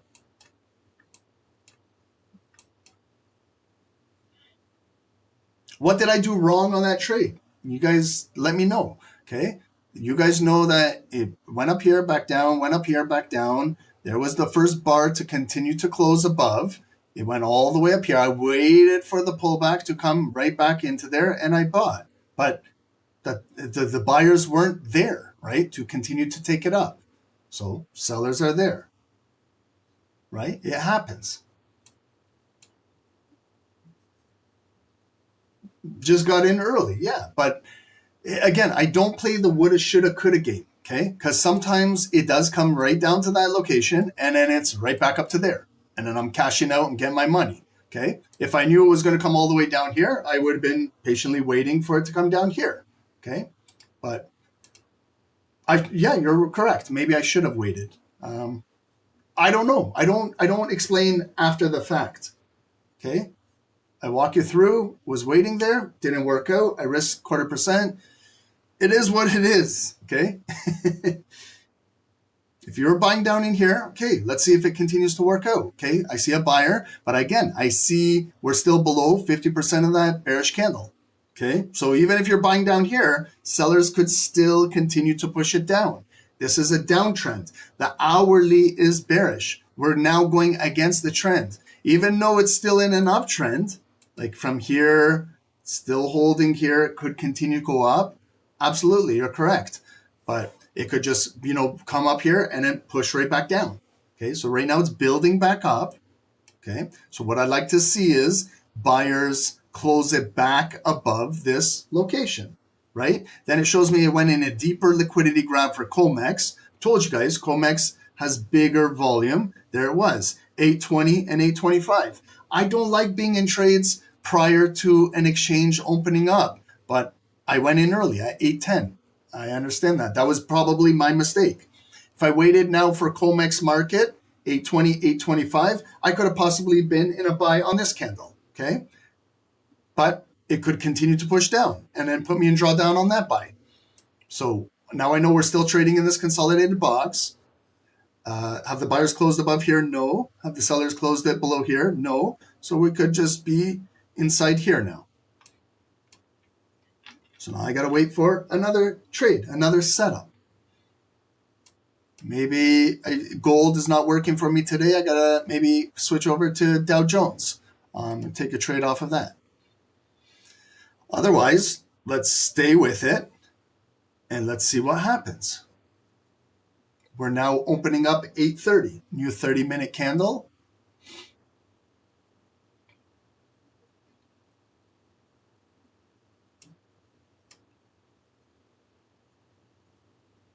So when I look at the 30s, okay, that was a big 30-minute bearish engulfing candle that just came down.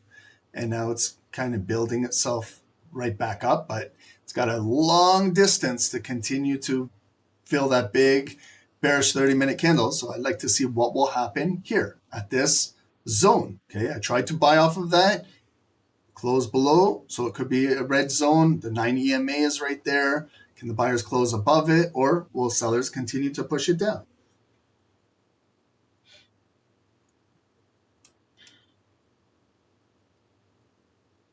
But this is where now, do I shift my bias from buying to selling now? Okay, because sometimes when you now start selling, it could be now coming back up for like buys, and then you got mixed mixed decision whether you're buying or selling in here. So I still see that the buyers are still holding this location right there. Okay, see it come in, go up, come in, go up, come in, go up, come in, go up, come in again, and it could go up. So buyers are still holding it. Hasn't really closed down, but that sellers did push it down in there. They created that lower low, but the buyers responded, bringing it right back up. So if you bought in here, that's a good buying. You bought deeper down into the depth of market. That's great. You guys are in the money right now, okay? But we have to, as buyers, get it to close above here to build this back up green to take us back up to here, okay? Because it could just retrace right up here, and then they push it right back down. So let's see what happens on the close of this candle in 1 minute.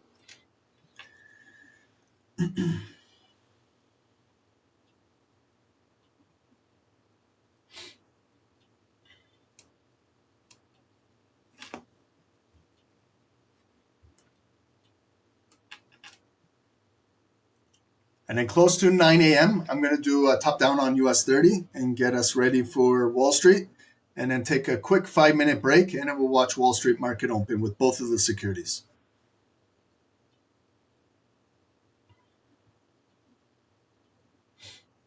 Okay, so good response by the buyers down at this level, 5,145, still holding. Okay, good support down there.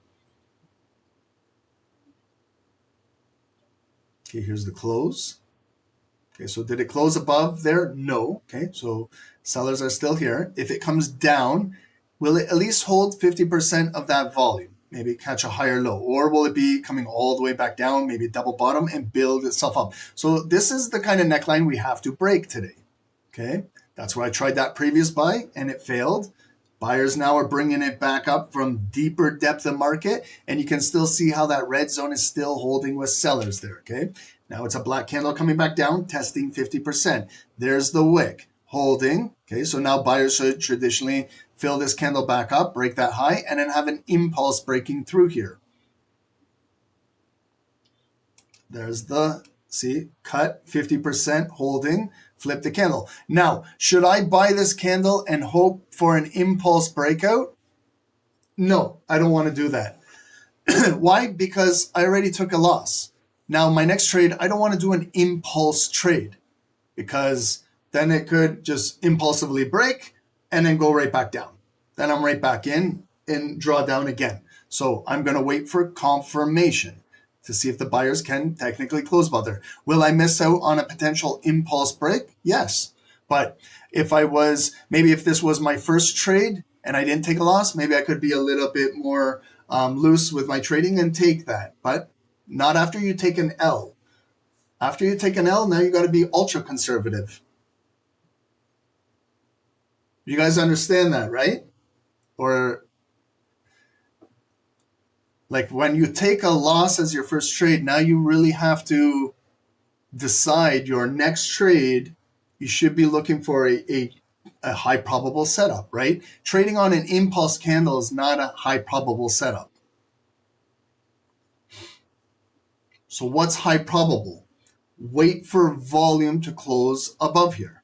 Does that make that a guaranteed successful trade? No. But I'd rather trade a setup that has confirmed volume than just on impulse. Okay, so I see it came up there, Didn't break. Sellers are still here pushing it down. Maybe the selling leg is going to continue to drive down. So maybe I need to continue to sell with this. Maybe I have to take the buying bias out of my head now, because that could affect my next trades, right? I got to maybe acknowledge that there's a bigger double top on a higher time frame like this. So maybe it wants to come back down here, close, and then push down to there. So that would negate all buying. Otherwise, I got to wait for it to close and see what happens. 2 more minutes to go. It's a bearish candle coming right back down. Will it build higher lows, higher lows, higher lows? Will it be a bearish engulfing candle coming through here and go down further?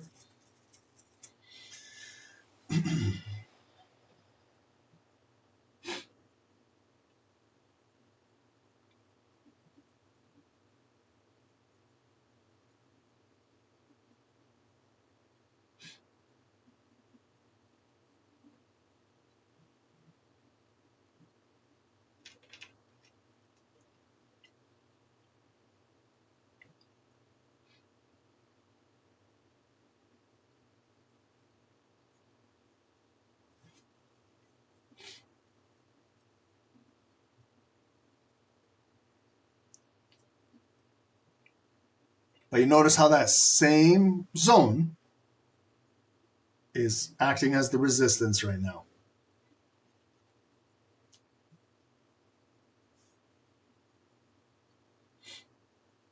I actually liked my buy. I'm being honest. I liked it, but you see, now I review.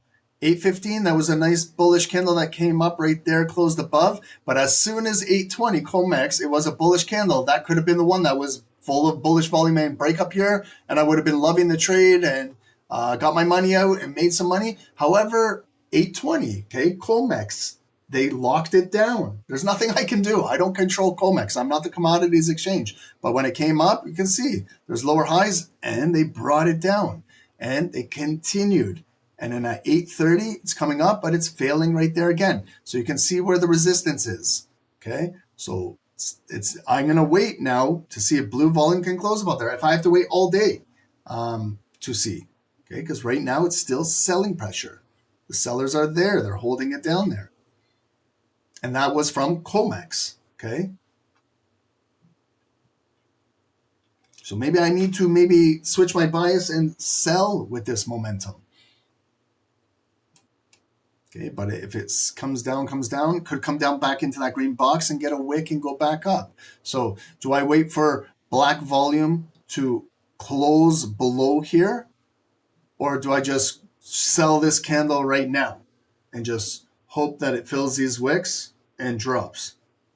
It's good setup to continue to take the sells with it, but I know that we're just trading in this consolidated box, and it came down there. It could go back up. It came down there. It went back up. There was the big breakout. It came all the way back down, came down there, back up, could come down. It could go back up, could go down. So maybe I just now wait for volume to close either above here, or I wait and see for volume to close below here to determine whether I buy or sell. And then I just got to acknowledge what's going on in here and follow this volume.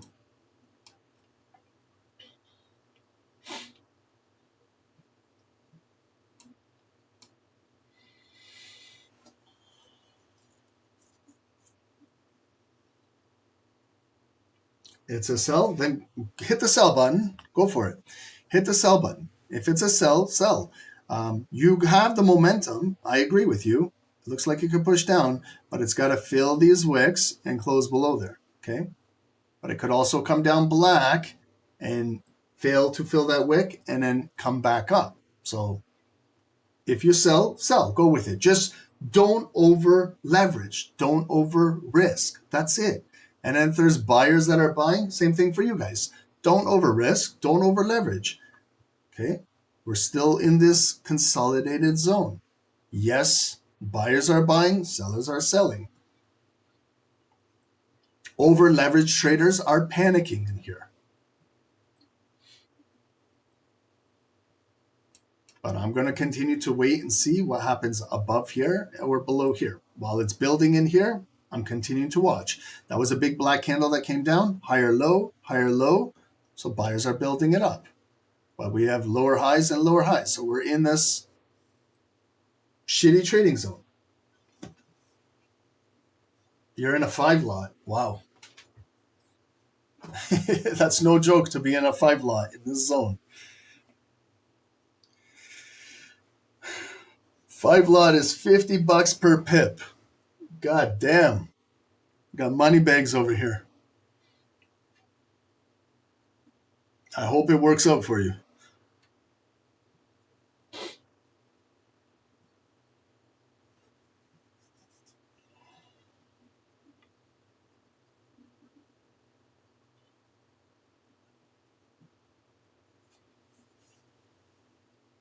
Five lot is gambling under these conditions. I 100% wholeheartedly agree with you. Yes. If you're trading 5 lots in this area, in barcoding in a consolidated zone, yeah, if you're trading 5 lots, I would rather trade with a trending market. But if you're good at it, go for it. If you got the margin,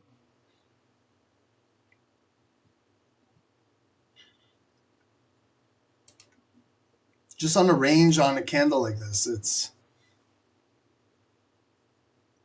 50 pip range. At $50 a pip is $2,500. Some traders have larger accounts. That's nothing to them. That's fine. But if you're trading with a smaller account and you're doing that, be careful. That's how accounts are blown up easily.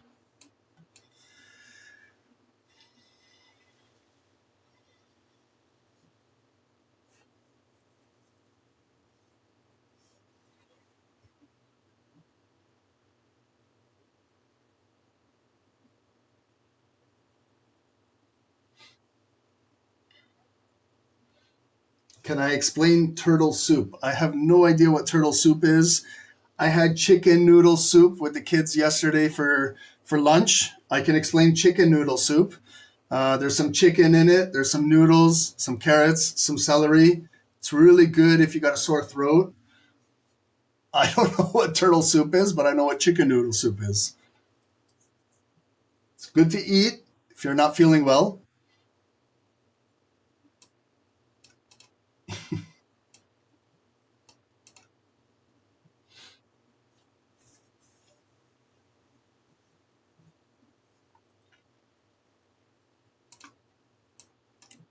Okay, so we're barcoding. Blue, black, blue. 8:45, new 15-minute candle. While it's consolidating in here, what I'm going to do is a quick little analysis on Dow. Okay, I'm going to go through a top down on Dow Jones, get us ready for 9 a.m. Look at Dow on the daily. Okay, look at how bad it's been trading on the daily. Okay, we had one big breakout candle on February, and we're kind of just, again, barcoding. So not really good right now for the Dow Jones. Okay, so just identifying some areas. Okay, we know that this is an all-time high. Do we have an all-time high zone? Yes, we do. Gold is making a move back down. Let's go to gold. Okay, so we got a bearish candle coming right back down. I'll flip-flop. I'll do a top-down on US 30 while watching gold. Okay, so again, came up. Absolutely correct with the sell side. I hope this drops for you with the 5 lots. Could be a big, big move, okay? But what we got to do is push down. Remember, candle's job is to continue to do its job, fill wicks, create new lows, okay? But it's still in between this range in here. This is a new 15-minute candle that has opened up with 3 minutes to go.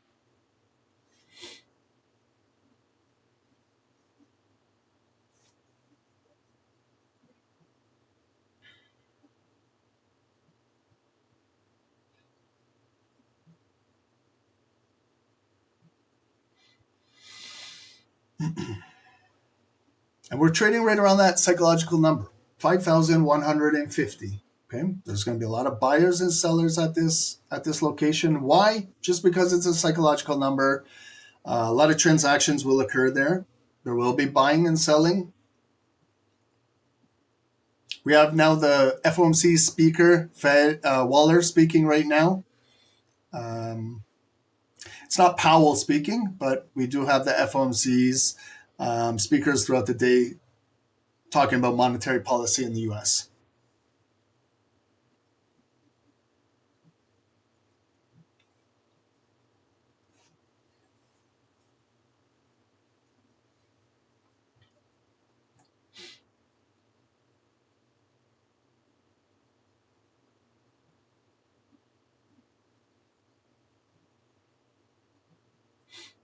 Okay, so there's a big return wick. No, you're absolutely correct. You were right about the sell, but again, I can say the same thing for buying in this area. If I said a buy, I would be correct on a buy, okay? But it's just ranging in here, okay? So it's going up, coming down, going up. That was a big black candle that came down. It failed to close below there. Now it's coming right back up. So it's in this tough range for both buyers and sellers, okay? So what I'm doing is I don't want to engage in this. I'll wait for something above here or I'll wait for something below here. Meanwhile, while this is all happening, I'm sidelines.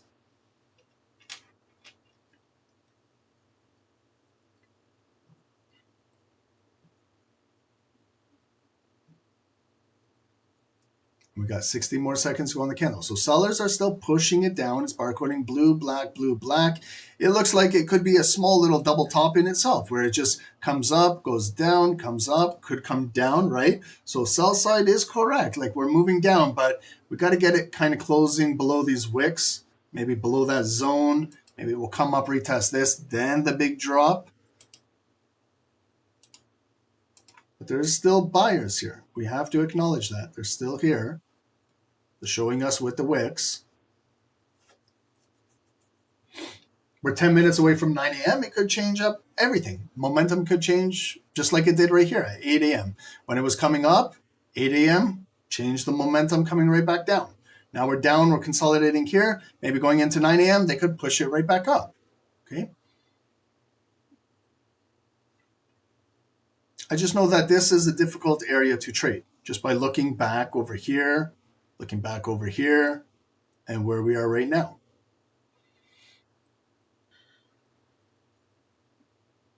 Okay, so the sellers closed below. Again, it could continue to push down.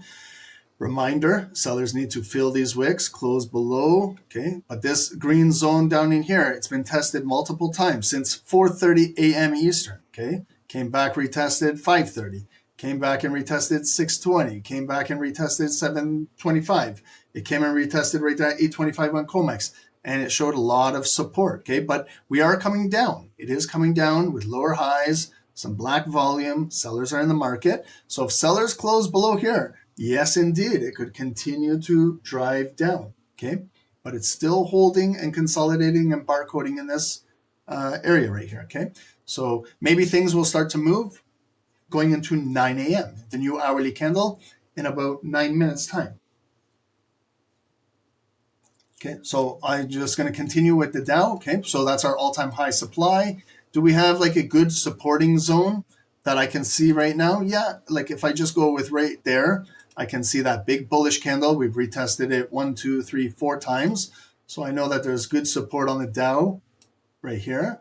Now I just got to kind of dissect these daily candles. They're trading like the 5-minute candles on gold right now, okay? But these are daily candles.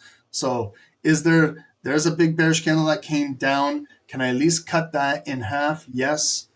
Okay, can I make it yellow? Yeah. Can I find my range that I'm trading in right now? So this is kind of the range we're trading in right here. Still bearish on Thursday, bullish on Friday, bearish today. Again, not the greatest area to be trading. If I was looking, like if this was a 5-minute setup, I'd be looking to buy above here, sell above here, looking to buy or sell below here. It's kind of consolidating right now. So I don't have much to go with on Dow today, except for following the volume from the last few days. So Friday was bearish, came down, higher lows, holding support, came back up. See, it's not really doing anything, came up there and closed. Today, where did we open? We opened bearish ignited. There's my opening price. It's the highest point of the day. It came down bearish, bearish, bearish, where it made a new low. It was coming down there, but then buyers are bringing it right back up. So that's my range from 300 to 625, 325 pip range, which is okay, but just bearish, bullish, bearish inside here, okay? I don't like how the daily is moving. It's just consolidating right below the all-time high supply at support. We're right in the mid block.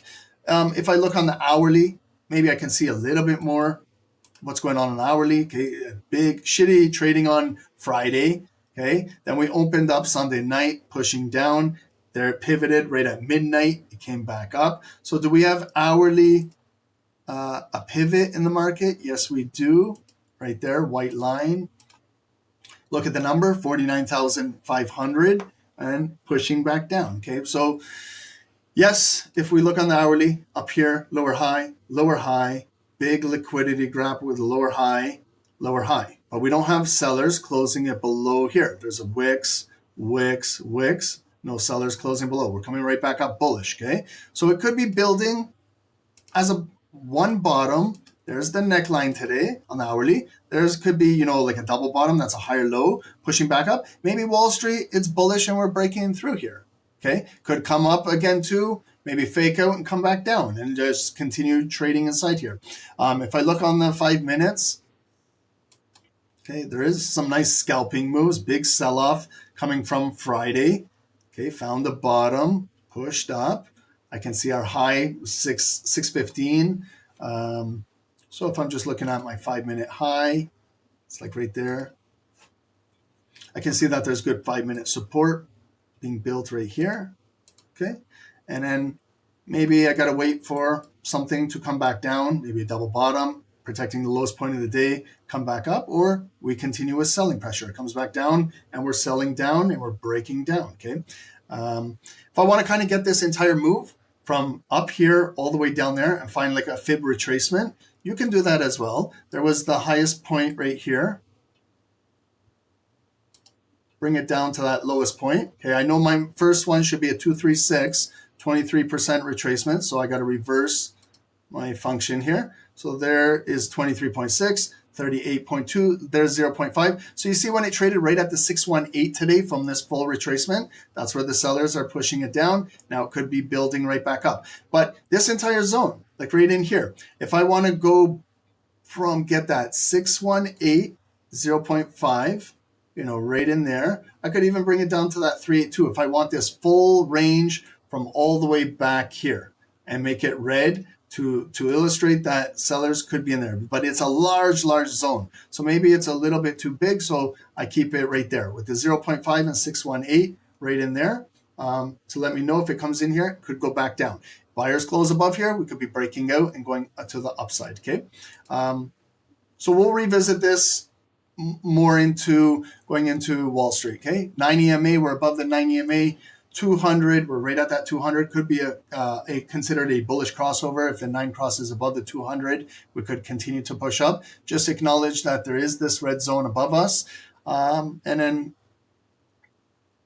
we can revisit this in just a moment, okay? Gold.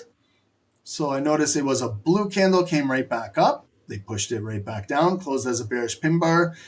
We're still consolidating here. Absolutely could technically continue to sell down.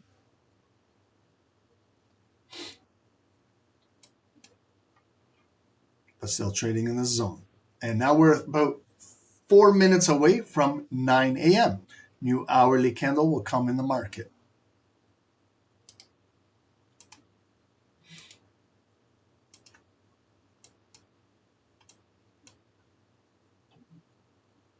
I hate when markets trade like this. I hate this type of volume. It's the worst volume. The market's not trending. It's just in this tough range, right? There's buyers, there's sellers, there's buyers. It's frustrating trading this if you're on the wrong end. I completely understand. But that doesn't mean that you gotta just throw your trading plan out of the window. You can still remain patient, right?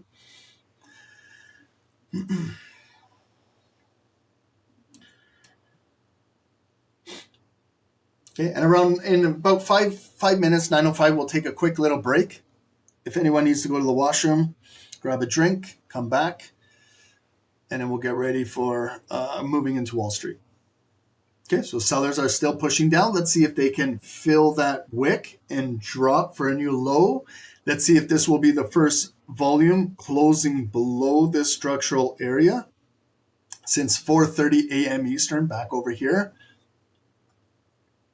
Will it be liquidity that's grabbed right before 9 a.m.? Like, will it come down? Will it go back up? Will it retest this? Then we have a bullish leg coming back up. Will it technically close black below there and continue pushing down? Okay, so it came down, right again in that green zone. So you can see that there's a lot of pending buyers getting activated in that zone there, but they're just not closing with conviction above here. Okay, so it sucks, believe me, if you're in buys and you see it coming up, but it's failing to close above here. That was a nice return wick. Came up, but it's still selling back down.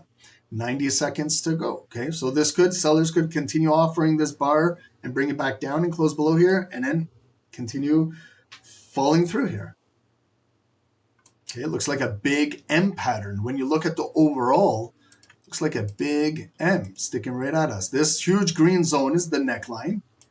There's the double top, and here's the second leg, traditionally that has more volume to break and drop, right?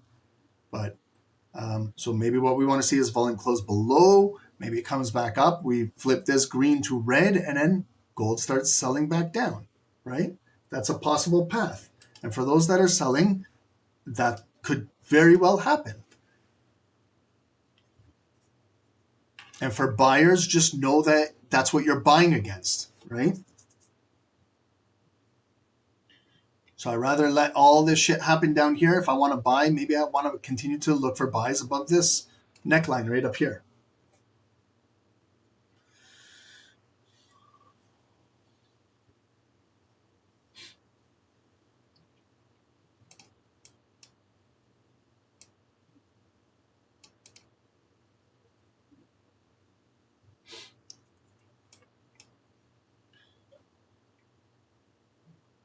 And here's the close in 10 seconds. Reminder, a new hourly candle will be opening up. It's going to create lots of volume and volatility.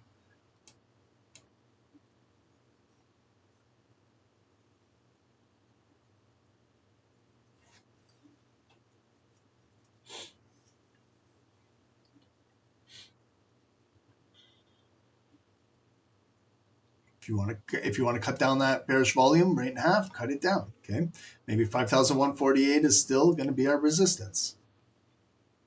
Okay, so any break below here is an impulse break, right? There it is. That's an impulse break. Let's see if it comes down, if it's a quick wick to the upside, or if this volume will close below. So it did its job. Came down, broke that low, came down. That's the lowest point right there, 5,141. Will it close below here? I'm not going to trade this candle. Too much volatility right now. It is representing the hourly candle right at 9 a.m., but you can see how it can just come right through there. Okay, it could continue dropping down, but there's a big return now. Okay, that's the first 1 minute. First 1 minute. This is a large candle. Okay, it's a 60 pip candle.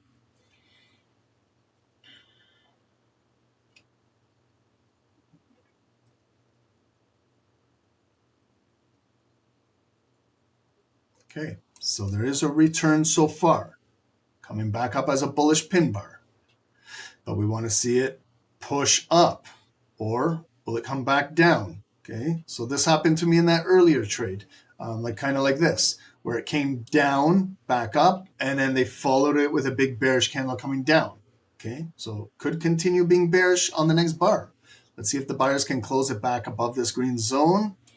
It was a big pending order raid, stop loss raid, clear the board down there. But this candle still has a lot of time, 3 minutes. Legendary, you got out with profit. Congratulations. That's a good trade. Yeah, you had the sell set up. That's good. Congrats, man. And it's good that you got out, right? Because look at the return coming back up. It's good management. And then when I trade, I don't worry about what would have happened, what should have happened. Will this go down lower? All I'm worried about is securing some profit if I'm in a trade. You did that. That's good. That's why you trade.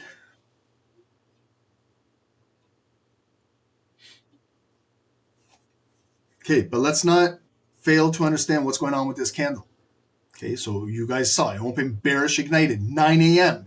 Get to know these type of hourly like moves. Okay, that was a big bearish move, and then it's coming right back up. Okay, so maybe this hour is going to be bullish. Let's see where this 5-minute candle will finally close. So this green zone is still holding support technically. There was a breach.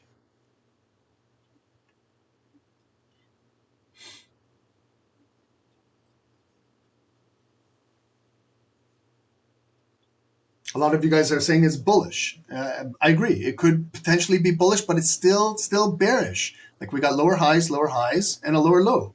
So if the black volume continues to come down here, it could still be bearish and continue to push down. Okay, this is a big fight here at 9 a.m. between the buyers and sellers now. We're still technically in this range. You know what I mean? We're still in this zone here. It's not the greatest, but maybe we should see some upside move.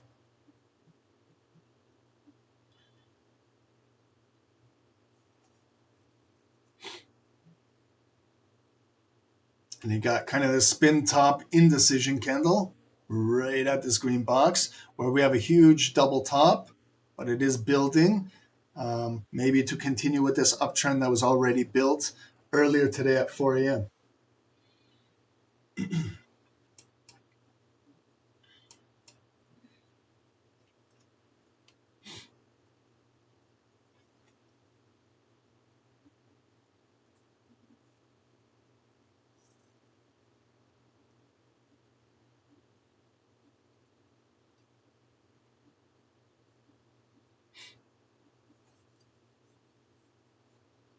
Okay, and then we at 5153 there was a sell on the Discord.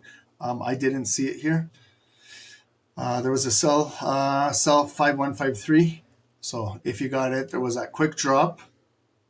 We could still use 5153, this red zone, as still a sell zone. However, if it does close above, it could be inverted and continue push up. Okay, so that was a bullish candle that returned back up. If it comes back down to here, it could be supporting area. Okay.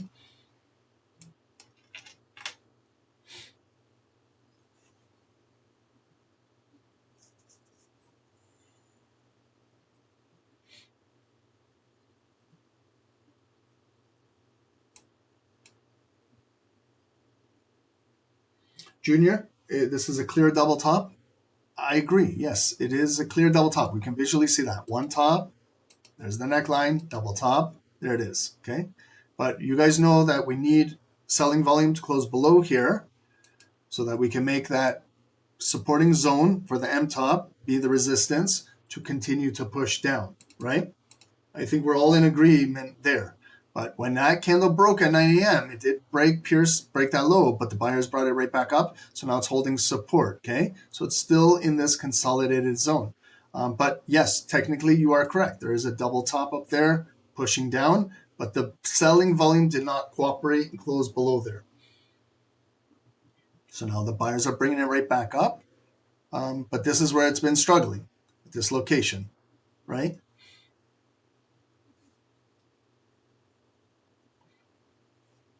This is where I could trade again, sideways in here. Come up blue, go black, blue, or maybe with this big move that they grabbed all of this. This could be where now they're bringing it back up. Again, I'm watching this location. What I'm watching for is, will the buyers close above? Will they come back down and retest this to maybe potentially get back up to there? Or will it come back up here and get rejected so that it's coming right back down, right? So that's what we have to basically determine in this range we're in.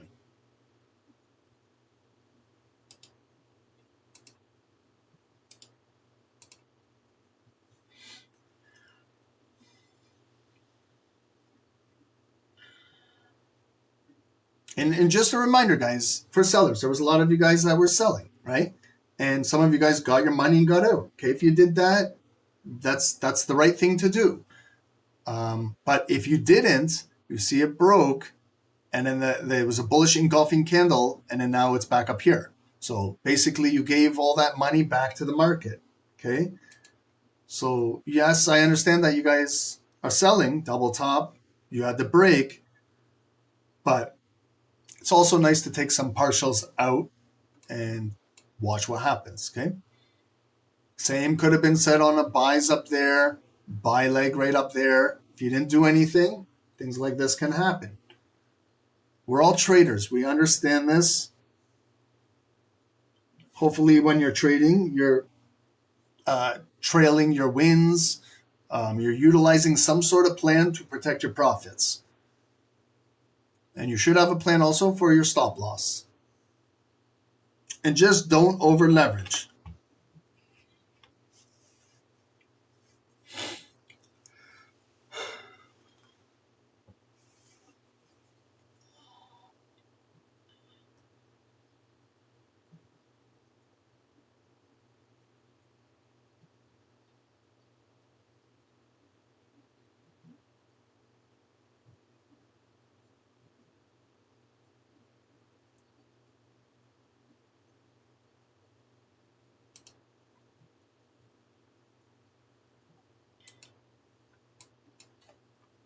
So with the Dow so far, we can see a nice little bottom being formed right there. Will we revisit this in Wall Street?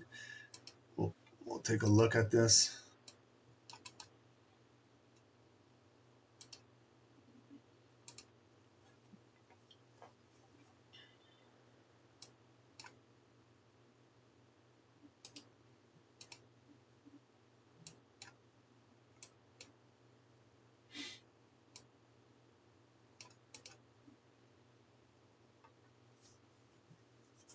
And out of all of this on gold, it hasn't been the best volume to trade, and we're still just right inside this zone. Okay, there was that one breakout that created the one top. It came back down. There was the breakout we had at 730, created that second top, and it came right back down. We had some volatility when COMEX market opened, 820, 825, and had a little bit more volatility right now at 9 a.m.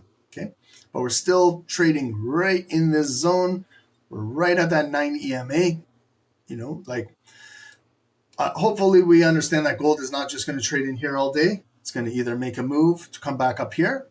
It could be a false break and then come back down. And we know that sellers could potentially push it down here and continue selling it down. If you want to engage in this area, you're welcome to trade in here, but maybe just sit back and continue to watch and see what we get up here or down in here. If you want to engage in here in a buy or sell, you're speculating. You're speculating with all of these other traders in here right now. Speculate with a lower lot. Feeler trade, test it out, whether you're sell side or buy side. If you get your confirmations, then add to your position. Otherwise, continue to wait it out and let's see what happens up here or down here. Okay. In the meantime, we can still monitor what's going on. Okay. So that's a lower high from all of this to the left. Okay, lower high, still red zone, pushing down. It could come right back down, okay? But if I sell or buy in here, it could play this ping pong game inside here. So if I do trade in here, I gotta be okay with that, okay? Like for example, if I take a sell, I got to be okay if it comes back up and at least tests up here. At least my stop loss should be, above this region up here. If I'm going in buys, like if I'm looking to buy this candle, maybe my stop loss has to be below this big wick down in here. Okay, and I got to let it continue to build, hoping if I'm buy side that it's continuing to build here. If I'm sell side, it's continuing to build here. Otherwise, I'm going to stay out of it. If I don't believe in a trend right now, I got to sit on the sidelines and just continue to wait it out.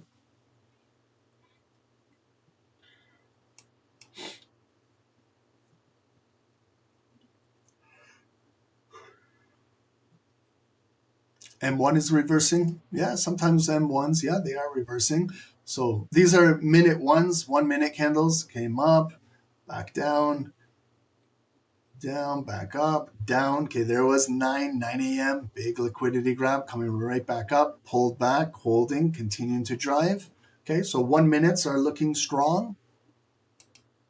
Okay, 5 minutes are coming up. 5 minute candle will close in 2 minutes and 20 seconds. We're still inside here.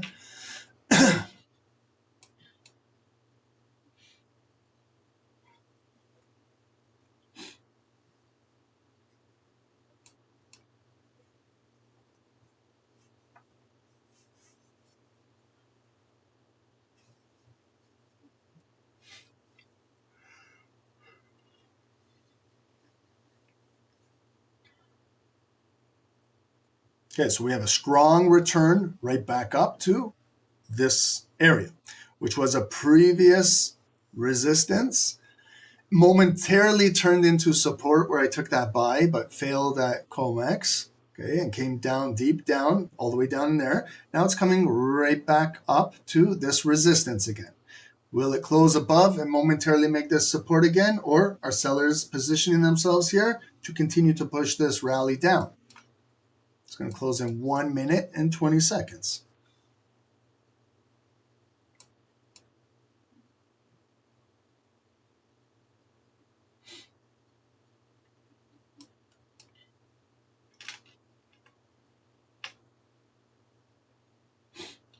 Okay, so sellers are still present there. We can tell by the wick when it got right in there. There's still a big, large body of volume behind showing buyers. Less than 1 minute to go.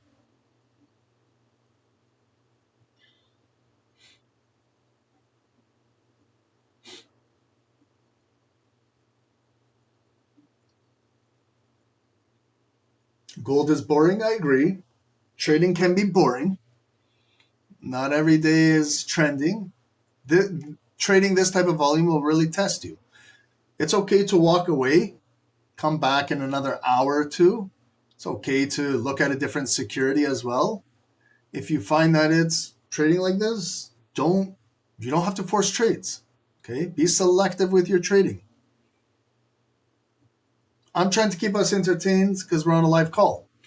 But if I was watching this myself, maybe I'd walk away, go for a break, come back in another 30 minutes, 1 hour. Anyways, it closed above. Okay, so just continuing with my zones. Did that blue volume close above? Yes, it did. Can I turn the red zone to green? Yes, I can. Can I wait for a potential pullback to come back down in here? I can. Or should I just buy this candle right now that just opened? Those are the options we have. I would rather wait for a pullback. Otherwise, I just got to buy this continuation off of this candle to hope that it will come back up and test this triple top up here and get back up to our hourly resistance without being pulled back down into here, okay? Some traders will go with the momentum. It's got no wick. It's got this doji candle. It's building. You could entertain a buy and see if it builds right through there. Otherwise, you got to wait for that kind of pullback. It hasn't pulled back yet, right? It's the first 1 minute open. Where's 50% of this big closing bar? It's right there, right? By my green zone. Now it's black. Okay. Will it be a shallow pullback? You know, that's a shallow pullback. Sometimes it just comes down right there and stops and then drives, right? Remember this one? Same situation. There's the bullish candle that closed with no wick. It was a short pullback, and there's where it exploded, right? We could possibly see the same setup with this, okay? And then we look at how long I waited for it to come back down and retest the green zone. I waited that bar, 5, 10, 15, 20, 25, 30, and 40 minutes, 35 minutes. You see how long I waited? And I took the buy on the retest, and I still got stopped out. Okay, because COMEX interrupted the flow, right? So here's another closing bar coming back above with the liquidity that was grabbed at 9 a.m. So it could be another shallow pullback, and it could be another big bullish candle breaking through here. So again, this is where you have to ask yourself, am I going to wait for that pullback again in here? Or should I just click the buy button right now? Okay, sometimes your mindset changes after you take a trade and it was a loss, or you take a trade and it was a win. You might be a little looser, but being disciplined and waiting there should be no rules. If I say I'm going to wait for it to pull back here, regardless what happens, like I did with this one, then I got to go with that. Okay, that's where I set my mind, right? Otherwise, buy this and see if the outcome is exactly like this. That's how you got to test out your theory. That's how you got to test out things. But when you're testing things out, just don't over leverage. That's the way how you learn about trading. And then you can see where you made a mistake, how you can fix it. Are you going to take 2 trades and now you got 2 losses? How do you handle that in a day? Some traders need to learn. Sometimes you take your first 2 trades and they're losses. But how do you handle it? What do you guys do? Do you just continue just to revenge trade and get mad at the markets, get mad at yourself? Or do you still control yourself? Do you still have some sort of plan?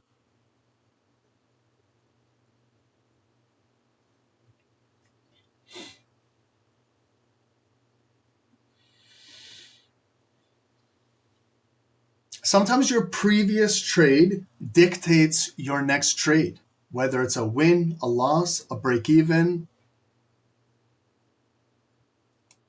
I know if I took that first trade and it ended up being a W for me, I'd be a little bit more looser right now taking my second trade.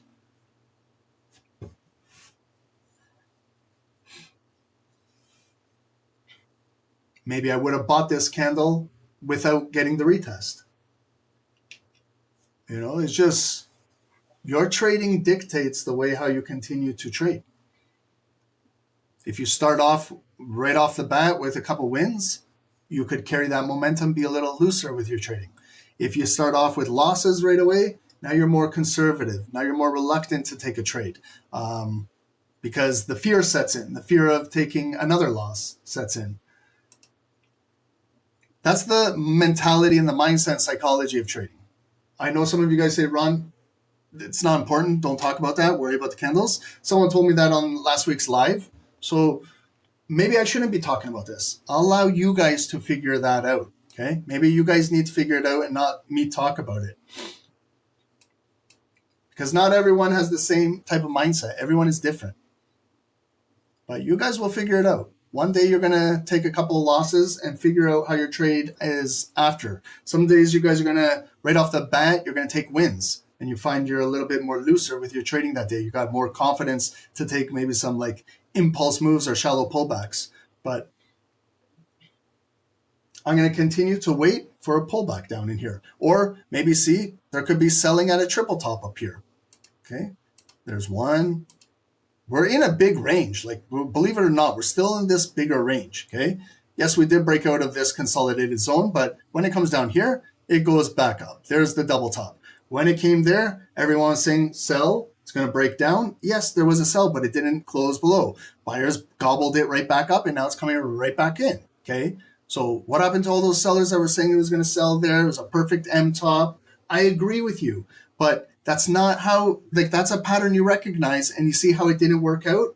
That's trading, guys. I'm not here to fault you or say you're a loser or this or that. I'm here to help you understand that that was a liquidity grab that broke that, and look at the buy side. It's coming right back up.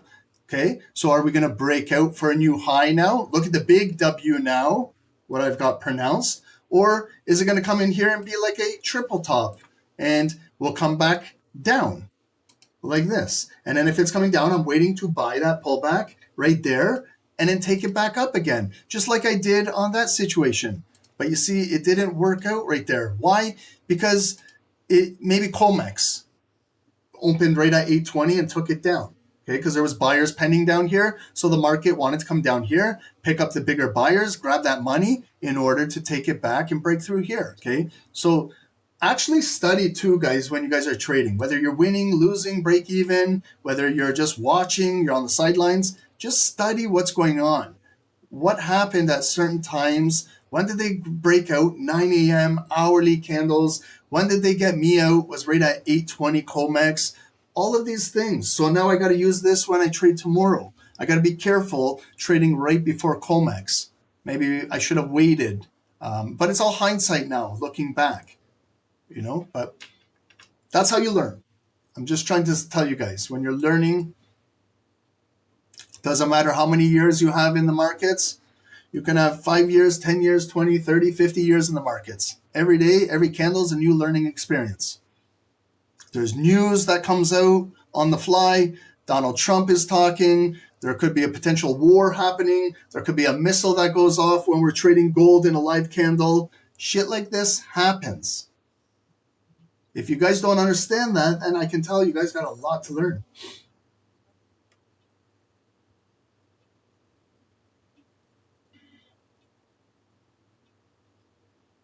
Okay, so now what has happened? It returned all the way right back up. Okay, so now we have a bigger double bottom.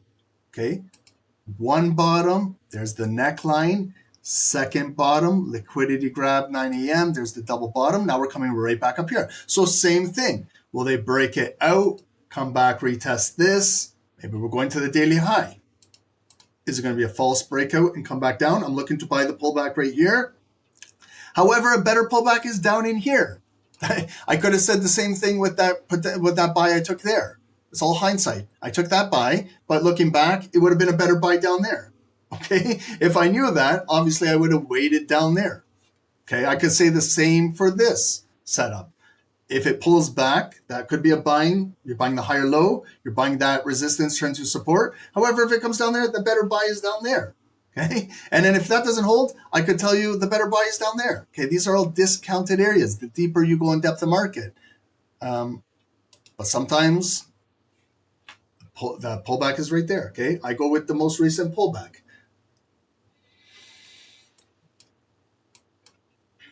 Now look it, we're back up here 5 minutes before Wall Street, okay? So watch Wall Street. Wall Street open is going to have lots of volatility. Are they going to fake out buyers? Are they going to squeeze sellers? What are we going to, what are we going to do? Okay, we got to watch and see maybe. Will I trade or just analyze? I'll do whatever I want, whether it's analyzing, trading, talking, going for a smoke, taking a piss. I'll do whatever I want. If you guys don't want to be here, unsubscribe, leave, okay? Me and Dave took 1 week off due to the stress of being here and doing this, okay? We needed one whole solid week off. If it's not for you what we do here, unsubscribe and go to a different channel. Thank you very much. That will help us out a lot here.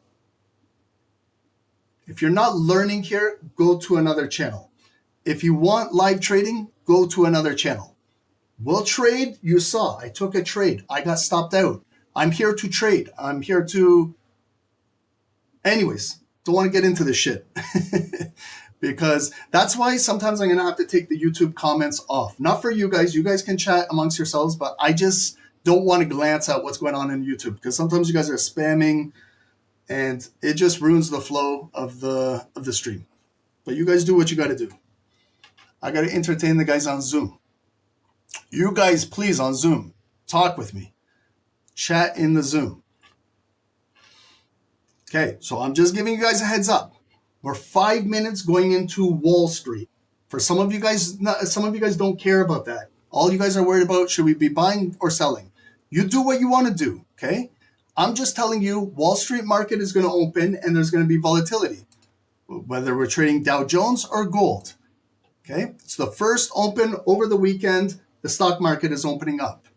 How will this affect gold? Well, gold is correlated with the US dollar. US dollar is correlated with the stock market. Put 2 and 2 together, that's what we're going to see here. Okay, if you want to buy, it's like me buying right before COMEX, you could be doing a critical mistake. If you want, go with it, test it out. If not, wait, see what happens.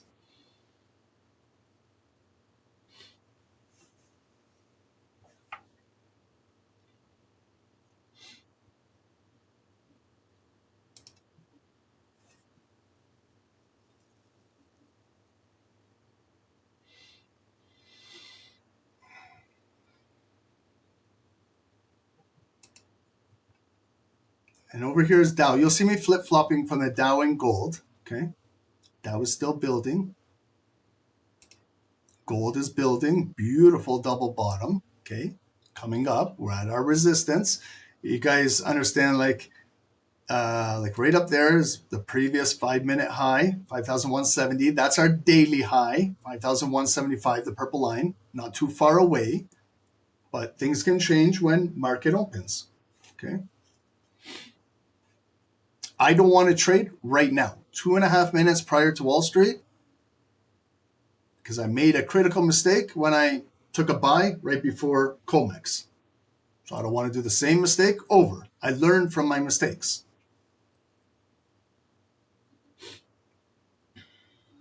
Have we retested this area? No. Okay. Can I wait there still? Yeah, I can wait. I can add an alert there if I'm waiting.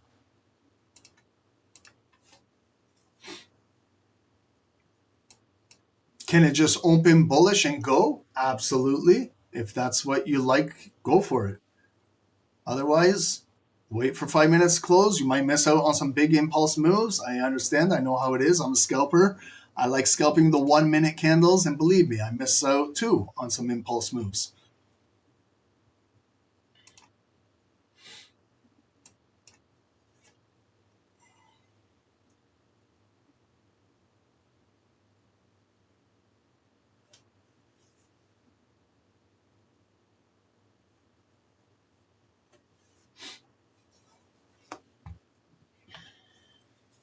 Okay, again, check your spreads. This is a lot of you guys fail to do this. You guys just want to buy and sell with your eyes closed. Check your spreads. It affects trading, believe it or not. I'm checking my spreads. I have a half pip spread on gold right now. I have my 1.6 on Dow. Okay, so let's see now. 40 seconds to go. Wall Street market will be opening for all securities, whether you're trading S&P, NASDAQ, US 30, gold, oil. If you're trading individual stock securities like NVIDIA, Apple, Tesla, everything will be opening up right now. There was some pre-market volume trading. Now it's Wall Street market open, 9:30, 4 p.m. Monday to start the week. Here we go.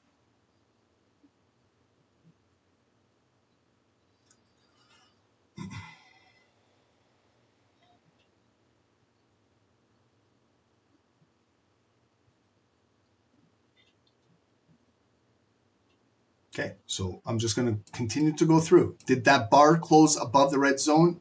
It technically did. So I go red to green. Okay, so this is now just building the first 10 seconds and breaking bullish. That's if you take the buy, you're welcome to. And then you can see the range, what it needs to backfill, all back everywhere. The reason why I have that red line up there is because like that 5-minute move that came right through here, that's where it got pushed down. So this is where now it's filling, right? Will it get up to that red line? Will it break higher? It's a big push right now, okay? Big push on US 30 as well. Wow, okay, rocket right out of there. Okay, will it attempt the daily high? Where will this bar close? I'll wait for the first 5 minutes. I know it sucks. I'd love to buy that candle. I would have loved to have bought that right at open, but I didn't. So should I chase it right now? You can try it. It could definitely go higher, but it could also come down. What's the best way to decide what to do? Maybe wait for it to close.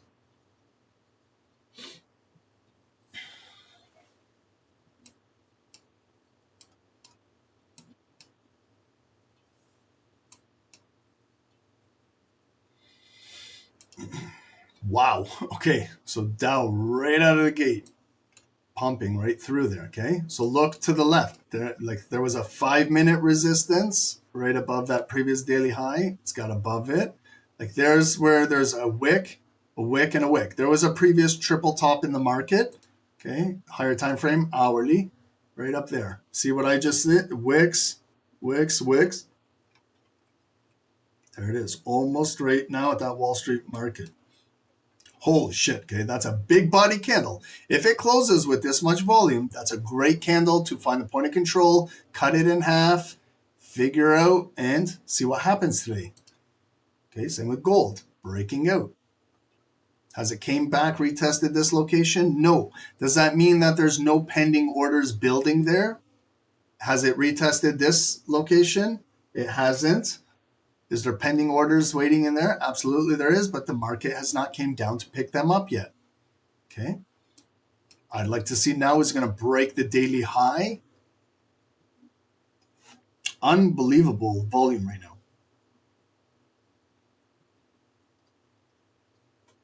And if you were selling, right, you can see how it can go right back up. Okay. And some of the sellers had some really nice sells too, but you got to secure your money as well.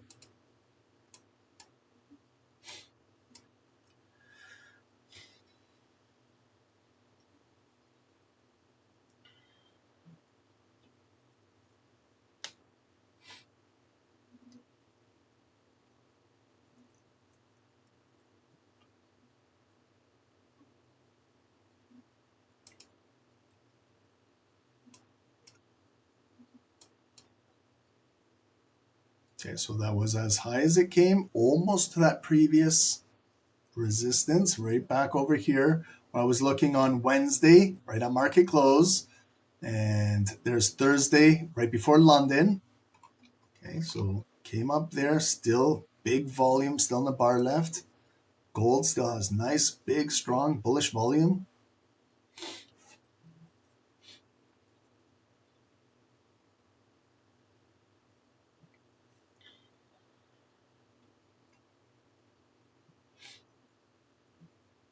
If anyone is in buys, congratulations. It's a big, big leg up. That could possibly be your daily goal if you're in. That's fantastic. Be done. Wrap up your trading for Monday. Otherwise, let's wait for some pullbacks. If there is any, okay, remember, this is strong volume, Wall Street market. This could continue just driving.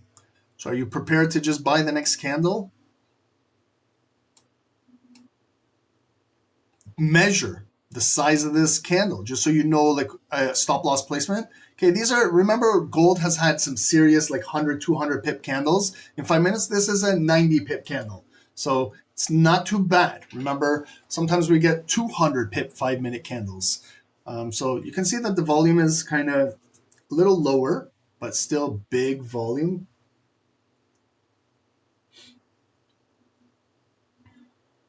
Okay, so can I just come down, cut this bar in half? Yeah, I can. Can I wait down there? Can I wait down there? I can. Or should I just buy the continuation and look to break today's daily high? You can, okay? Or wait for a pullback. Dow, okay, so I just want to make this, I'm just going to get rid of this zone now and just place a line. I have a line there, okay, so that's good enough, a line. But I want to figure out the point of control of Dow's 5-minute bullish candle. Open, close, 50%, okay. 50% is right there. My zone, right there. That's it. And then move my white line right up to there. See how it lines up perfectly? There's the wicks, bottom of the green zone. If I'd like to buy maybe a pullback on Dow, maybe I wait inside here. Okay, will it get down there? Don't know. Maybe I can set an alert for today if it gets down in here. Might come down on this bar.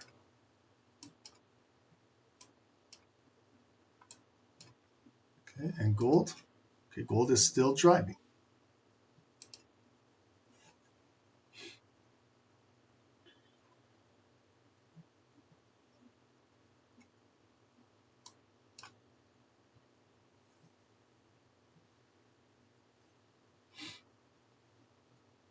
Okay, so far that's a shallow pullback. That's what I call a shallow pullback. Like it came down, it didn't come into the point of control, got a higher low, still has this bearish volume, okay? So could technically come back down. Again, guys, I'm switching securities. So if you're not trading Dow Jones and you're trading gold, I'm just gonna flip-flop back and forth here.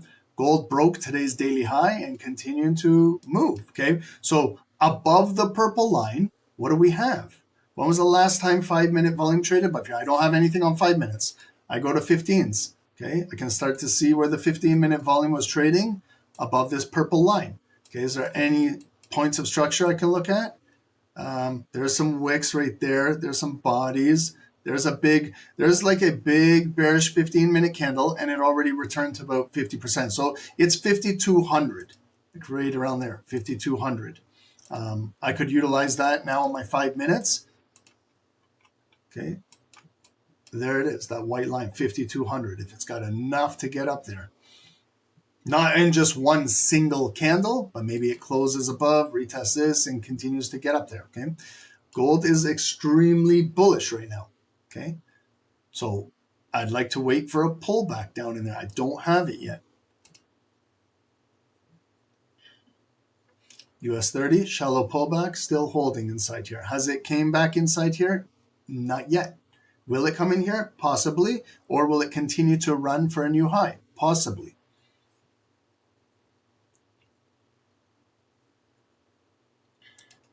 Is it time to sell gold right now? Yeah, you could look to sell gold, but you're selling it against this big bullish uptrend. Higher highs, higher lows, higher high, higher low, higher high. Ignited open, continuing to push up. I wouldn't be looking to sell that yet. I would be just looking to buy some pullbacks.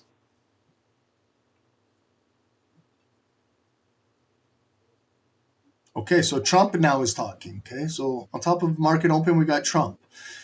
He's saying any nation that wants to play games with the Supreme Court decision will be met with a much higher tariff and worse.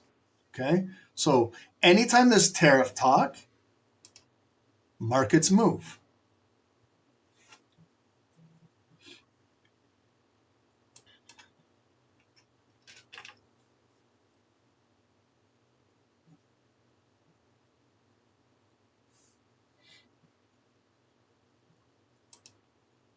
Okay, gold is still really strong. Keep an eye on 5,200 up there. Any potential pullbacks? Okay, have we tested 930's point of control? No. Have we tested this candle? No. Have we tested this previous resistance double top turn to support? We haven't. Will it be after the call? Potentially. Will it be later today? Potentially. Or will it not even come down here? If it's continuing to be bullish, then we're not coming down here. Just place an alert and get ready for when it does come down there. Okay, so US 30 now, okay? So US 30 came back down bearish. We got a lower high coming down. Well, let's watch and see if it will transact into its point of control of the first 5 minutes of Wall Street, that big bullish candle, okay? There's a lot of pending orders that are waiting to get activated in here. Will the market come down, pick them up, and return back up? Or will it just cut through here, pick them up, but also then it's still very bearish and closes below, and then we push back down? Okay, so right now it's still holding inside here.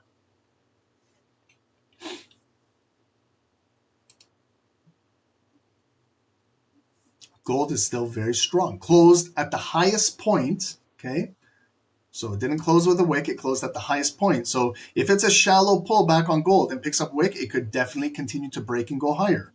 Now we got US 30 coming into right there, right into that point of control. So that's where sometimes it triggers pending orders. When it comes right in there, I can tell by the wick how it just came in. It triggered some pending orders. Now will it return back up and go back up? Or will it still come down, maybe trigger more down inside here, okay? So now it's coming in like kind of double dipping for some more. So it's still bearish coming through here.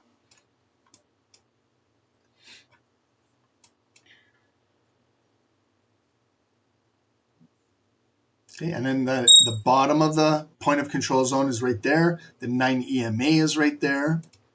Okay, so there is a little bit of confluence there. Going back to gold. Okay, shallow pullback should definitely continue to be blue and breaking out of here. There's no resistance behind. So technically should still be bullish. Okay, now we got the Dow coming all the way through. Okay, so I'm following this volume. If it closes below the point of control, then I invert the point of control. Okay, then I make it red. because it could further fall down. Maybe the breakout was just 930 was a fake out, and now it's coming all the way right back down. Okay, so again, too, if you bought that opening candle on US 30 and you didn't do anything, look at the next 10 minutes, they retrace it all the way right back down. Okay, and those are big body candles. Like that candle alone is 250 pips. Like you could literally be pissing away a daily goal if you were in a buy on that. Okay, and it happens. I know, guys. I trade just like you guys. Okay, there's a shallow pullback. Could still be bullish for gold. Learn from this pattern. You're going to see this pattern often. Look, it was a nice kind of double bottom with that liquidity grab at 9 a.m. and this has caused that bullish run up. Okay, so it was that move right there that they spiked it down, picked up all those orders, and look at it move right through here. Get to know that. Okay, get to know these patterns. Even the opposite one. If there was this one, the double top, like right there, if there was a liquidity grab and then it came back down, we could be moving down like this. Okay. Do they always happen, these patterns? No. Is it good to know them? Yes. Is the Dow coming all the way, retracing right back down? Yes. Do we have 90 seconds to go into the close? Yes.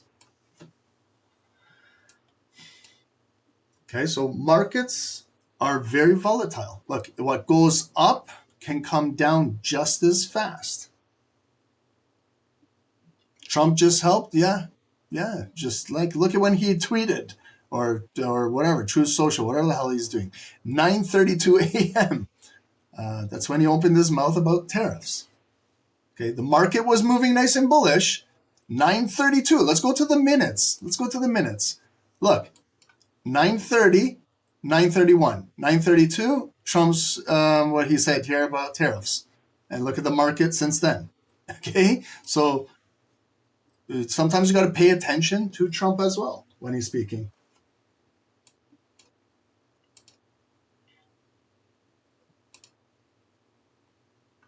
Okay, so I'm just following the Dow here, this bar. Again, if it closes black below here, I'm going to invert this green zone red. Okay, the volume closed below that point of control. If it comes back in here, it could be sellers lowering high, lower high, and continue to sell back down. Where? To this green zone. And then maybe target the lowest point of the day, unless the buyers can continue to build this move back up and take it back up. You missed the entry? If you missed the entry, there's another entry. Don't get too caught up if you miss an entry. I missed lots of entries on today's call. That doesn't rattle me. Okay, some traders get rattled if they miss a trade. Just continue to be patient. Okay, now it closed below. I made it red. It's coming back in. Are they going to reject this? Okay, is it rejecting? Did it tap in there? Is it going to be a shallow pullback, like a shallow, and sellers will push this back down? Should I sell down with this candle, or should I wait for it to come in here, right? Those are those tough questions. Okay, but if I go in early, my stop loss should at least be above that red zone just in case it comes in there, right? You got to know where to place your stop losses as well. Okay, it has not tapped into there, but it's waiting, it's a doji candle, and it could just sell off. So should I go in without having it retest? I'm going to go in. Okay, I'm going to test it out. I'm going to go in and sell.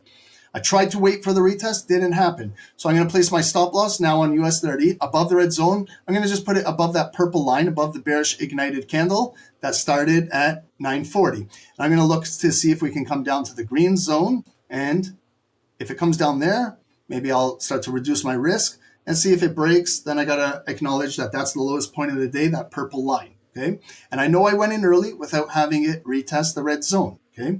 Sometimes you got to go with your gut intuition. Right there is 60 pips down to the purple 200 EMA. If we can continue to break it, we're looking at 80, 90, possibly 100 and plus to get it down to that green zone. Okay. So I've given it a larger stop loss, some room to breathe. Okay. I didn't just pip and dip out of that bar because there's 3 minutes left. I got to continue to see. We got a lower high, lower lows. But you guys know that 200 EMA can act as a floor. Okay, so it can act as a floor and turn back up. but the volume is still pushing down. So let's see if it can break now. Gold is, again, look, no wick, ignited, continuing to push. Okay, learn from the way the wicks, where it closes, ignited, it's continuing that momentum. This is going to be my final trade of this session with this Dow. I'd like to see if it can continue to push down. Close. It would be nice if the black volume can close below that 200 EMA, and maybe I get a bearish crossover with the 9 catching up, and then Dow to continue to sell off throughout Wall Street.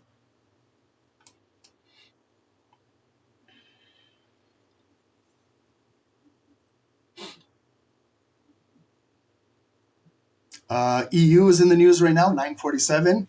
EU freezes U.S. trade deal approval over Trump tariff uncertainty. Okay, that's good for selling Dow right now.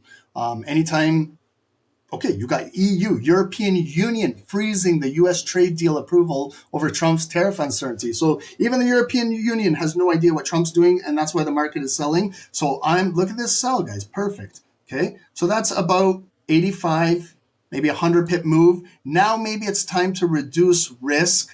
I'm going to a break even, and I'm going to secure 80% at 100 pips right there. I'm taking out 100 pips, made up for my gold loss, and I'm going to leave a runner at break even. So that's 100 pip sell right there with zero drawdown.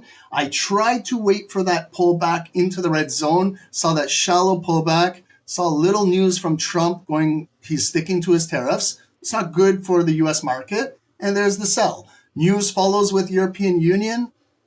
Perfect. Okay. So it did what I wanted it to do, right to the green zone.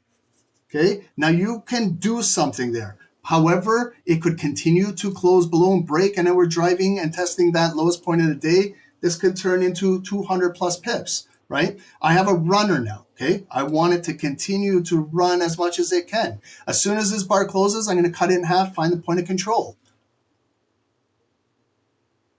I love trading the Dow. The Dow is clean. Gold is obnoxious. Like, look at gold. It was, but now it's moving. Look how nice. I don't know. I love price action with US 30. No doubt about that. Just very clean. Easy to read that. Here we go. If it closes right near the low below the green box, get ready for an impulse move, like an ignited bar, okay? I'm going to flip this green to red real quick. Hopefully we close below here. We got runners running. Okay, closed. Let's look at the bar. Blue, let's see a quick rejection. Perfect. Right there. It's blue ignited, so we rejected right at the red zone. If they hold this down, if they hold it down right here, if it holds down and can reject this, we could come back down, take out that wick, and drive to the lowest point of the day. But they're protecting it at all costs right now, okay? Because we're not too far away from breaking the lowest point of the day, okay? But it could be a big blue candle coming right back up. That's why I secure 80%, leave 20% running with a break even. But I just want to see for continuation today, if the sellers can hold this down and we break, the daily candle could turn into a bearish candle all day today, and then maybe we move with sell side volume. If Trump continues to go with his tariffs, you can see other countries around the world maybe going against this, and then it could be a selling day. Okay, did I cut the candle in half? No, I didn't. Okay, so cut it in half, find the point of control of that big bearish bar. Okay, this is a retracement. Remember, markets retrace, but let's see if it will hold right in there. Okay, so the first zone, it didn't hold up. It came in there, got a wick, rejected right away, but then that candle filled right back up. Okay, so it's not an easy location to break. That's right by the lowest point of the day. You can see how it's been protected all day since 10 p.m., 11 p.m., midnight. It held, it retraced right back down right there at 8 a.m., took that big bullish move, and now it's still holding that bearish point of control. We have the 9 EMA maybe crossing below the 200. Maybe it kind of stabilizes or consolidates down here and flags bearish down in here. And US 30 could continue to sell today and break this lowest point of the day. And then our next daily point of interest is 49,080. Beautiful wick. Excellent rejection at the bottom of that point of control. Now we've got the candle we want. We want to flip this to a bearish pin bar, shooting star, short wick. We will fill, and we will definitely maybe attempt the lowest point of the day. There it is. Okay, so we flipped. Okay, so now we're pushing back. But you see how the retest happened at the point of control and not just this zone. Okay, so learn from this, please, guys. Not always. We had the first retest. It came in blue, got rejected. We could have went down, but it built its way back up, and then it tested our point of control, the bigger volume. Now we have our candle with a lower high, lower lows, pushing down. Let's see if we can now close bearish below here with 2 minutes to go. Maybe even close below the daily low. We could even push down further, but I know if it gets down to that purple line from my entry, it's approximately 200 pips. I could close out my runner if I want down there. Or continue to hold it. Like, that's what runners are for. But the bulk of my trade at 100 pips, I want out. Why? Because it helped me recover my earlier loss. Yeah, I went a little bit sizing higher on this one. Felt more confident with this setup. I'm back in the money, but took a long time to get here. And that's that shooting star bar I want. There it is. There's the retest. Excellent. Let's see if we can break the lowest point of the day. But it's not easy to break highs and lows of a day. But with this Wall Street volume, let's see if they do it. Gold. Gold is at 5,200. Okay, so we're at that 5,200. So, you know, the white line I got from, you guys know where I got the white line from. Came back on the 15 minutes. Sorry, guys. You got to follow quick with me here. On the 15 minutes, I grabbed this white line because of this big 15-minute candle that closed down and started that sell-off. So real quickly, from the opening closing, yes, Dow just broke the lowest point of the day. Right there. See where that is? 50%. Watch this now. Okay, there's the point of control. I got to extend this to the right. Let me just go here, extend to the right. Okay, let's go back to the 5-minute candles. That's our zone on gold. If you're looking to sell, right there. Okay, you see? Right there. 5,208 is that psychological white line all the way from last Thursday. And there's your zone. Okay, so that's, if you're looking to sell, should be somewhere in here. If you're in buys, that's where maybe you should be closing some profit out in there. Dow is dropping. Yes, we got it. Okay, that's 200 plus pips. Look, now 5 seconds to go to close, right at that purple low point of the day. They're bringing it right back up. Let's see the close. Right at the purple line, open, bearish ignited. This is one candle we can maybe continue pushing down. If it needs to test 50%, it's a shallow pullback. But if we can hold it down with this doji, and we can continue to offer, we could break this lowest point of the day. But right now, it could build support and turn right back up. If you're happy with 200 pips, do something here, okay? Otherwise, let's see if it continues to run. There it is. If it breaks this low candle, I'm going to close out my entire trade. Just giving you guys verbal. If it can break, fill that wick and drop, I'm going to take 200 plus pips and take the remaining 20% out and go eat some breakfast.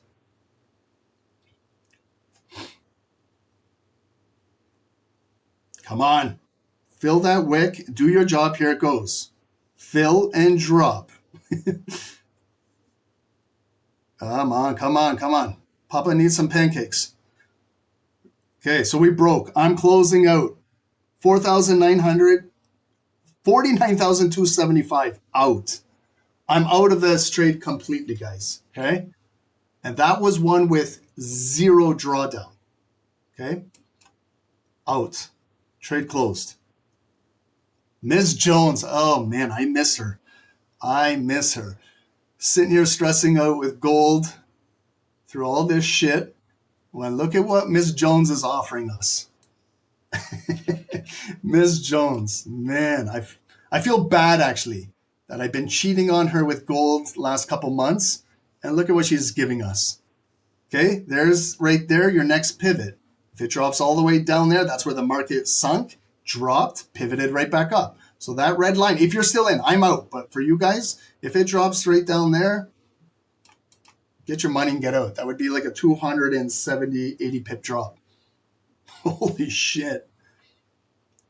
Look at that fake out at 9:30. Fake out. And then we inverted that point of control. Yes, guys, this is where I recap. Whether it's a win, a loss, or break even, I recap. I was waiting for this candle to open and come trade in there and then sell off, okay? But you see, if I was waiting, I would have missed out on 250 pips, okay? Sometimes you got to pull the trigger. I pulled it with gold earlier, okay? You saw I waited for gold. I did the same shit with gold. Where was it? Right here. It closed above when I waited for the pullback, I pulled the trigger right there. But I bought right into Comex. My mistake. And it looked like a technical setup to come back up, but Comex had other stories, okay? So I got stopped out.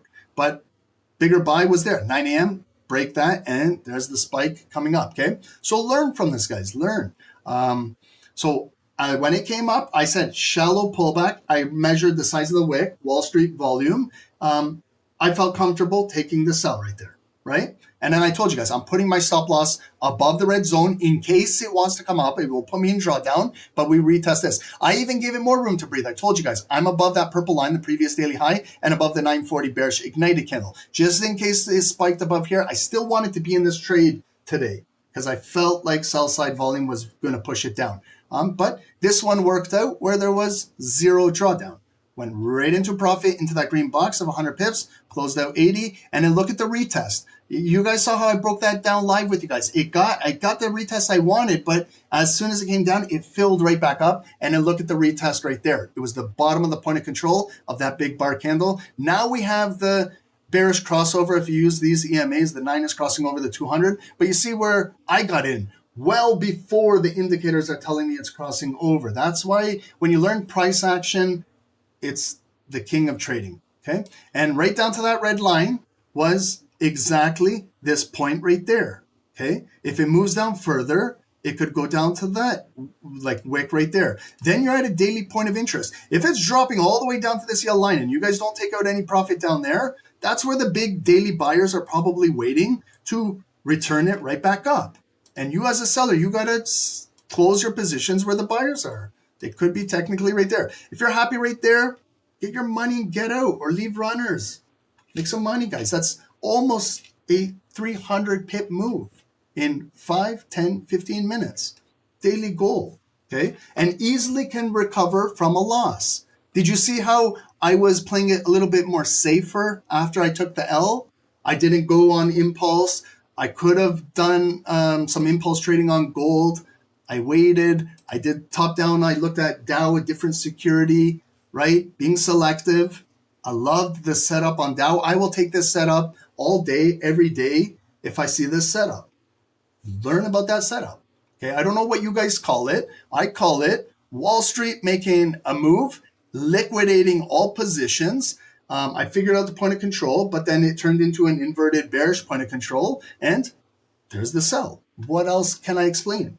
Hopefully I covered everything for you guys. But that's it. It's 10 a.m., guys. I'm done. Leave us a like if you learned something. Subscribe to the channel. We'll come back tomorrow if we get enough subs. Perfectly, guys. We hit 93,000. We'll be back tomorrow. Please YouTube chat in the future. If you guys can stick to trading and not spamming and learn, I promise you'll get farther in trading by learning instead of just buying and selling blindly. Thanks to everyone on Zoom. Dave and I are excited to be back after a week off. Join our free Telegram channel. It's pinned at the top of YouTube for all of you guys. It's right over here. You get the live links, blogs, read up on our blogs, trade ideas, before and afters, and things like that. Okay, guys? Lots of education, lots of live trading this week. Go to our website, refer to our live trading schedule. Okay, so this was us, 7 to 10 Monday. Tomorrow, guys, join Dave. He does New York's. You'll get to do Comex with Dave and do a lot of gold trading and watch Wall Street Market Open. Tuesday, Wednesday, Thursday with Dave and everyone in Zoom, private. And then I will be doing some post New York's with you guys over here from noon till 2:30 the rest of the week. And then we have a psychology mindset webinar uploading for you guys. And guys, happy Ramadan to those that are fasting. I know it's not easy fasting and trading and not drinking water and listening to your stomach growl while you're trading, but fasting is the same like trading. Once you set your mindset to it, you can do anything, okay? And guys, I'm happy to be back. Let's continue this momentum into tomorrow. Please trade careful the rest of the day, and we'll see you guys tomorrow, okay? Have a good day, guys. And thanks to everyone on Zoom and YouTube. We appreciate you guys. I hope everyone is well rested and ready to come back for what Dave and I are going to do in the future with you guys coming up. Okay, guys? Have fun. Enjoy your day today. Thanks, everyone. Please subscribe and like the channel and join the free Telegram. We do appreciate all of you guys. Have a good day. Thank you, guys. Please manage your risk, okay? That's the hardest thing about trading, okay? We will identify patterns and setups every day together, but you have to learn how to control your risk, okay? Please, guys, it's the most important thing in trading, because if you over leverage on one candle in today's market, you're done. Believe it or not, you're done, okay? It takes one candle, 5 minutes, and you're liquidated. And that's how brokers do things. That's how prop firms make their money. Try and be smart about your trading. You're going to take L's, okay? I took an L. It's part of trading, but know that you can recover responsibly and disciplined after taking an L, okay? I hope you guys will learn with me together, okay, guys? And Dave and everyone else, guys. Everyone in Discord, continue contributing in here in the Discord. SST Red Clues is in here. I think Borix is on holidays this week. Oh, he's in here as well. So Borix is here. Nude is here. Chris AUD is in here. Guys, continue. Serge, my man. Continue sharing your charts, analysis together. Beautiful, guys. I love this. I love this. Continue. Ask questions. Don't be shy in here, okay? This is where you're going to learn in this Discord community. Have fun, guys, and enjoy your day today. Thank you, guys. See you guys tomorrow. Noon tomorrow and live with Dave at 8 a.m. Have a good day, everyone. Thanks, everyone. Have a good day. Boom, is Dow dropping? Oh, shit. Right into that green zone. If you guys are still in, that could be a 400 pip missile coming I'm out, guys, but if you got that, unbelievable. Boom, you're still in. Congrats, brother. That's now approaching a daily point of interest, 49,080 yellow line. Trim in there. Go for a haircut in there. Go for a trim. Get a buzz cut in there. Bump it out. Congrats, guys. See you next time.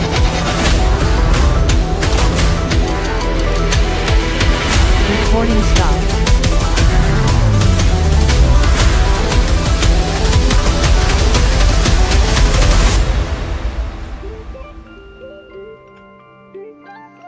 Hey guys, good morning.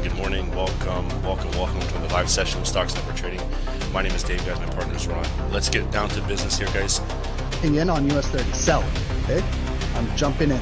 Guys, that's a 100 pip drop. Yes, we caught it. Hey, guys, 200 pips, please, secure.